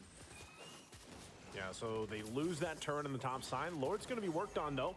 Look at the back, though. Udil takes quite a bit of damage just from Flapteezy alone. So right now they hold it together, but Bren might want more here. Working on the buffs. Ogwin waiting patiently. Right now, the Homeboy is doing a pretty good job at defending. How long can they continue this on? Bren might just get that one turret. I don't know why they wouldn't Clint, on man. the top side. Oh, there's a lot to take in here for Homeboys, right? Like, they need someone to burst down this tanky front line of Bren. Form of Udil, form of Nets, but they're actually not able to position well, right? Because they got... I don't really think there's a way out of this, man. Like, Homeboys need a miracle. 10K gold deficit against Bren? They have all of the tools That's that the stuff they of need. nightmares right there, bro. Place here in the form of Zorn and Sepat, but we haven't seen anything just yet, right? They need a Keyboy implosion, bro. Bren has taken in 7 They need a towers Keyboy already right now. implosion. 10K lead That's about for the it. side of Bren. Keyboy implosion. Yeah, tough to... They need a Keyboy! Situation, Burger Kim. Like, you have to consider, like, what do the teams do? Like, your back is completely against the wall. Yes, you've got... That's some it, bro. items. That's their only He's got answer, bro. 3 items that he needs for the most part to deal enough damage, but if he gets caught out for some reason or another, it's going to be difficult to actually find those kills they're looking for, right? So when you're this far behind, 10,000 gold is usually that mark where it's like... Or a Haji this is implosion. Yeah, tough. Haji implosion too. We have to just kind of sit in our base, hope for the best. Probably not a good idea to contest Lords unless for some reason we have a numbers advantage, right? And so they might just be at the whims of, all right, Bren, they're going to control this whole side of the map. They're going to get this next Lord from us. But if somehow we have a miracle defense, that gets us to that first step to, like, turn things around, right? That's kind of where they are. And we'll see, again, if they actually decide to play around this. I don't think it's a good idea to contest the Lord, even though they're trying to push into this side of the jungle. Yeah. It's It's way quickly too taken fast. care of. Yeah, it's Yeah, gone. just- Conceal play comes out, though. Yeah, Bren Owen gonna try to find someone. It's gonna be Chibi this time. It's gonna take a lot of the damage here, but you know, AP Bren gonna be backing away. They have the Lord on their side. They don't really have anything to worry about. It's gonna march down on the top side. Why Let's Echo see not how participating? Homeboys I don't will know, bro. Oh, defend because this they one. didn't I'm because they looking didn't at get Sword top as 2. Pot at this point. They're the ones who have the setup here. The top So 2 we're gonna teams have from to last wait for that season. miracle play coming I'm out pretty from sure, both right? sides, but it's not gonna be easy, right? The solid front line of AP Bren plus the Lord to boot here for their side. This could be Homeboy's last defense here. They're gonna have to keep it together. Heart guard already used. That was not a Keyboy Calci's gonna implosion, go bro. all the way That in. was not a It's gonna Keyboy be the Christmas implosion. Dawn. Sword's gonna try to find someone. Oh my Unable to god. take anything. Sepot misses the I'm offended. Burning nets all the way from the Two ults backside. wasted down the drain. I think Homeboys, they're gonna be able to defend this one successfully. Actually, I kind of respect AP Bren at this point. They know that Homeboys has the tools to kind of have that miracle. I don't know, setup, might have but been they're just invite. taking what they can get. All the inhibitors are down here for the side of Indonesia Homeboys. might have been invite. Maybe even Philippines is given invite, the or fact that they're Philippines is so like far these are the ahead 2 we're gonna send. economically here, I don't know. AP Bren still kind of being careful how they approach this. Sapot though. Yeah. The pot. Nice tug in there, but they're not going to go for more. But I think for the side of AP Bren, they might want to commit here. Calcizi. Okay, they're just going to be taking in a lot of damage. A lot of the ultimates have been invested just to make sure everybody's alive. I mean, at this point, right, like once you get a takedown onto at least like one person on either sides, it could be like a game changer here. Like if Homeboys manages to take one down from the side of AP Bren, they can really set up the play here. But for the side of AP Bren, one down, no inhibitors left here for the side of Homeboys. It's gonna be hard for them to defend. Oh, Flap. Gonna get pulled. Okay, we're starting to see a little bit of damage. Caltizi gonna be taking a lot of the Zorn? damage. Come on, Zorn. Oh, Zorn. Popping in that immortality. Come on, bro. He might get taken down here. There's the hard part onto him. Oh god. There's Udil. Look at Flap. Net's just trying to free shot here. Nice tug in there. Nice. I'm offended by Sepot, but it's not gonna be enough. It's not enough. Nets, come on, bro. For the side of AP Give me the Bren. damage. There you go, boys. Come on. Homeboys doing their very best to defend Ah, nope. here. They're getting Nope. shot down here by GG's. Super Marco. It's only Udil left to defend. GG's. Up against the side of AP Bren. GG's. Waves crashing in too as Calti. GG's. Brenlang Malacos. Brenlang Malacos. AP Bren locking it in and showing Homeboys why they're the M5 World Champions. AP Bren, GG's, another boys. Sweep here. Second match of the day. We'll be sending Homeboys out of the tournament. GG's. In honestly, what looked like, I mean, for a moment there, Kim, like it seemed like AP Bren was just. I don't want to say they were like toying with Homeboys. They were massively ahead. I think they were respecting the damage that Homeboys had, despite a massive deficit. You sound more like your they everyday. Still respected the fact that they could get set up on. What do you mean? Could What do start you to mean, see it, Ritz? right? Like it did take a lot of work for them to win that last tight. What are team you fight saying? even. I don't And they had to understand. kind of push and pull and get certain, abilities and resources out from Homeboys to come through. You with sound those more like wins. your chat. And taking a look at the highlights here, you're Fair. going to see a lot of that push and pull between both the teams. But eventually, AP Bren, like I'm tired. It's too early for this. This game was the macro decisions, right? The fact too that Well, you you know, have Ogwin really just get yourself spending a little lot of that coffee. time, a lot of that pressure on the jungle yourself a side little of coffee Homeboys cough. was tough to deal with for the most part. And Chibi, he started to do things that he had to do despite having a very rough early game. Kind of tilted for But me. it was Sorry, like bro. He had to require so much support from the team that it got very difficult for them to actually make plays Next time. anywhere across the map. Hey, man, they made it farther than they did in M5. That's the thing, right?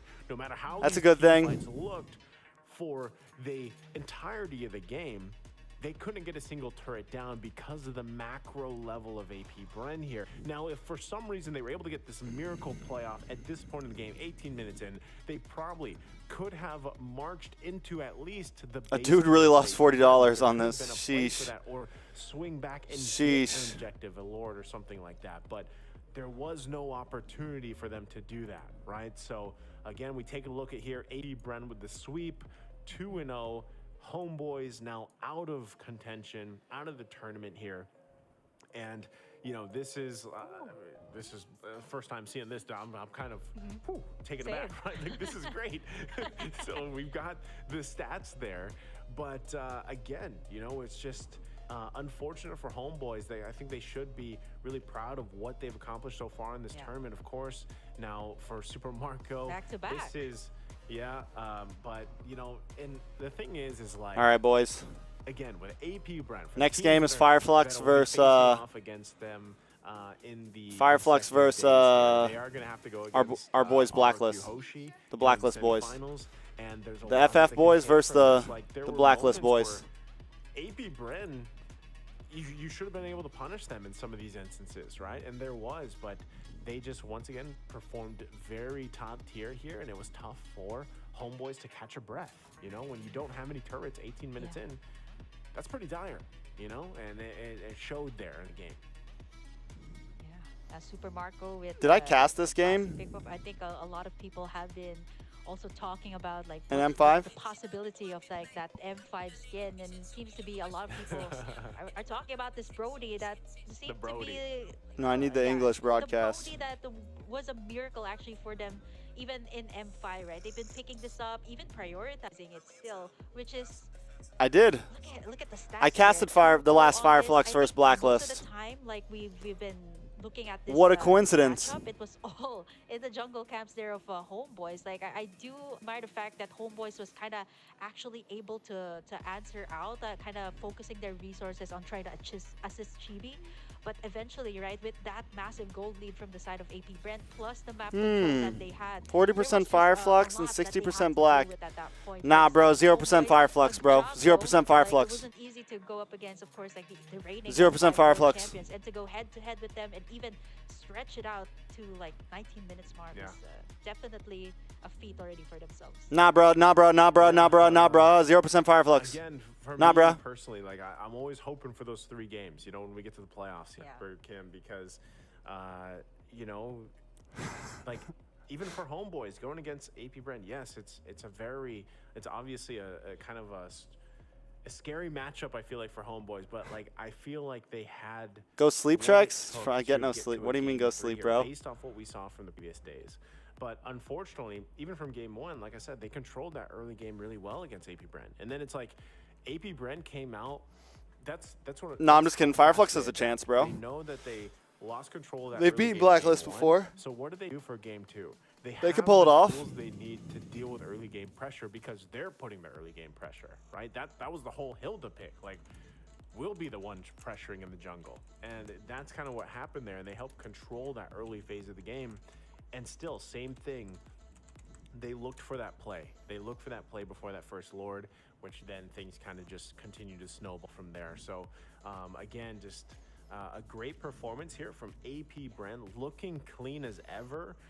Again, you guys can kind of contemplate and wonder what exactly is the weak point of AP Bren here. Like, where is that weak point? Because that's kind of what. All right, it's going to be pause time. Teams, you know, that are waiting for them, and yeah, it's RRQ Hoshi that's gonna have to face off against them tomorrow, right? So, I believe it is tomorrow. Yeah, so it's going to be RRQ Hoshi versus go and do that, but you know, of AP course, Bren tomorrow. Boys, they can still take a lot from this matchup. They had a great performance yesterday where they swept, but now today they have to taste defeat here against AP Bren, and it's, hey, yeah, like you mentioned, Burger Kim. I mean, they're the world champions, you know. So, hopefully they can take a lot from this and hold their heads high. Yeah.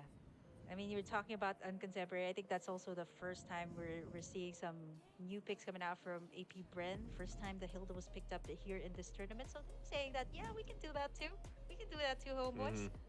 But ultimately, I think for the side of AP Bren, like 2-0 both times that they've gone up against Homeboys was just, oh man, I think they really came in prepared here for games of the future. And you know, no matter how many VODs have been released here, no matter how many games that they've already taken, it seems like they're still going strong here, even up until, you know, after M5 World Championship.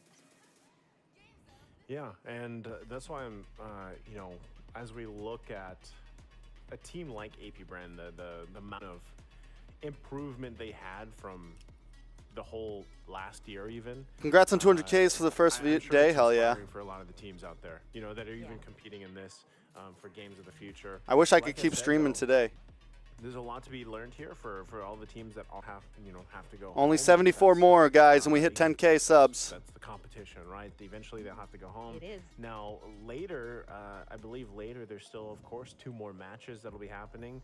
This was all for us, for me and you to cast, but I believe people are still definitely excited, of course, for the rest of the games today, because we have later on Blacklist International, Blacklist, and yep. Fireflux, yep, and then we have ONIC and RCC. So still a lot of action ahead of us, right? But Advance, happy 10K, Big Dino. Thank you, thank you, thank you. This is actually your last cast too for Games of the Future, isn't it? Yeah, our first cast together ever, and our last cast for Games of the Future. So it's been a pleasure for me to be here on this. I actually wasn't expecting to be here on the casters desk. So, on behalf of everybody here in the production side, thank you so much for having me. It's been wow, I would say a comeback for me too here in Mlbb. It's been a while, but it's so nice to see everybody. It's so nice to be, casting the game that I really love. So, thank you so much. And you guys will be seeing more action later on. Yeah, Nice who's just mentioned all the matches that you guys have to watch out for, which I think everybody's going to be pulling off an I wouldn't say all-nighter, no, but, they've been going past midnight for the matches, I'd say. It's, what time is it? Nice who Kim duo needs to happen again, baby. Midnight here. So, but definitely all of the fans are happy to see, there's going to be a lot more MLBB action here. I was gonna say, I think a lot of the people that have been watching Games of the Future for the past, Do I play MLBB every day? No, I don't, sadly. They've kind of changed their schedule. After right? casting and watching games, man, I live and breathe this stuff during I know I definitely have during season and stuff. So it's sometimes the last thing I want to do in my free time is play Mobile Legends, honestly. All the casters that did cast into the early hours of the morning. Shout out to Wolf, man. The guy's been working, and losing bet? No, I didn't bet, bro. Now you go look at your boy. You go look at your boy Mobile Zane over there. I believe, Trex wins bets. We're gonna post a video about it in just a minute. 2 days or so. 2 days. Whenever I get off stream. It is, so It's gonna be March 2 days. Yeah, it's been super fast. So. Again, on behalf of me and Burger Kim, guys, thank you so much for joining us for these first 2 matches of the What's day. JDG? There are still 2 matches later on. I believe we will be taking a break because everything is on a time slot, and there's a live audience out there, of course, and they have tickets and everything else. So make sure you go and grab your snacks and everything and get refreshed. Because then War Barbie? After this yeah, break. but that's because Burger Kim's a professional, an actual caster. War Barbie's not. War Barbie's like an ex-player.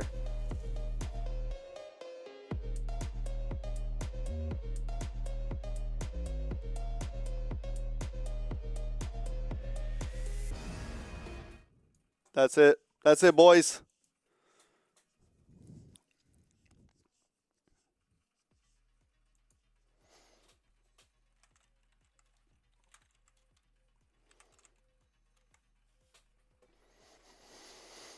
That's it, boys. Oh. Oh.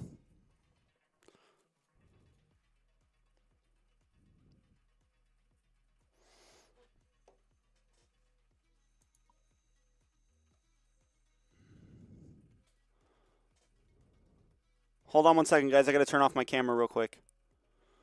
I got to turn off my camera real fast.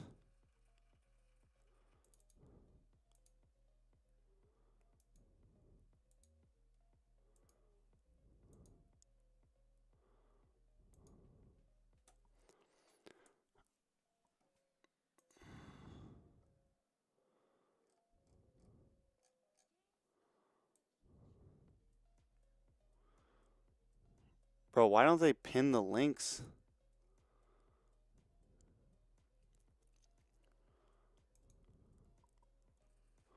Oh, we can't show that, bro.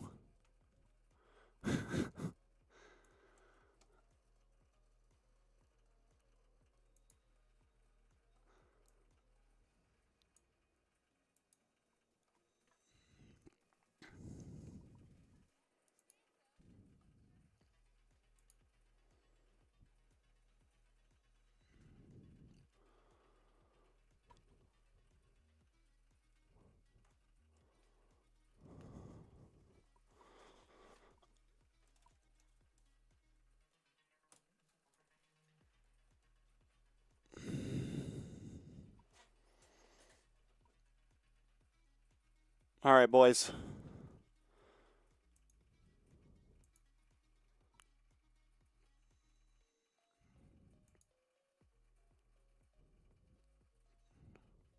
There we go. Check, check, check, check, check, check, check.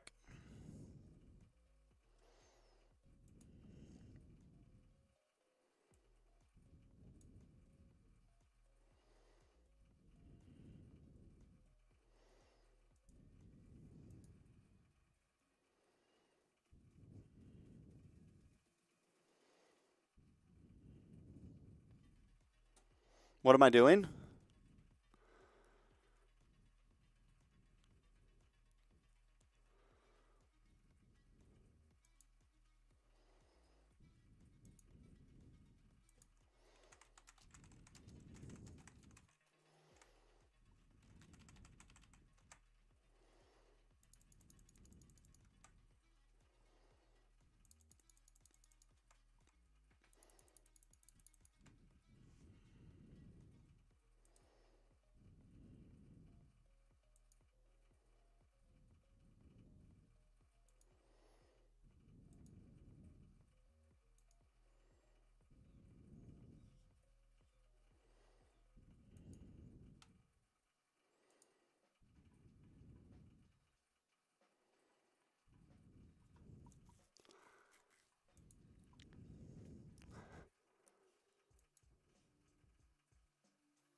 All right, guys.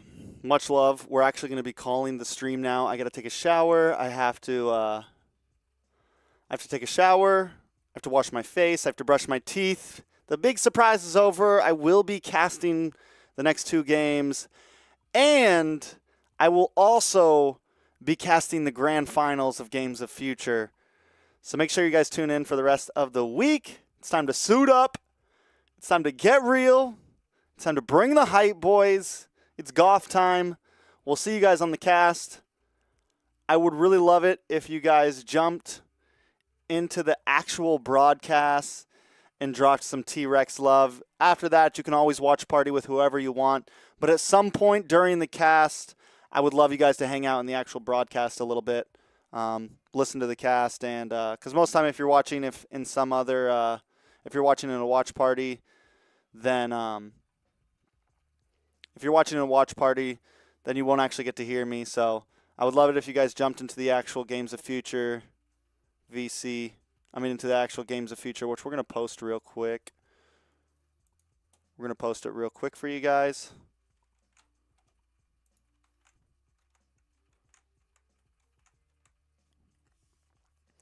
So in about an hour and a half, make sure you guys jump in. You can also look up Games of Future. All that good stuff. Until next time, much love. I better see some Trex hype in the chat, man. Trex hype in the chat, guys. Trex hype in the chat. This stream is going to be over. I will be casting, yes.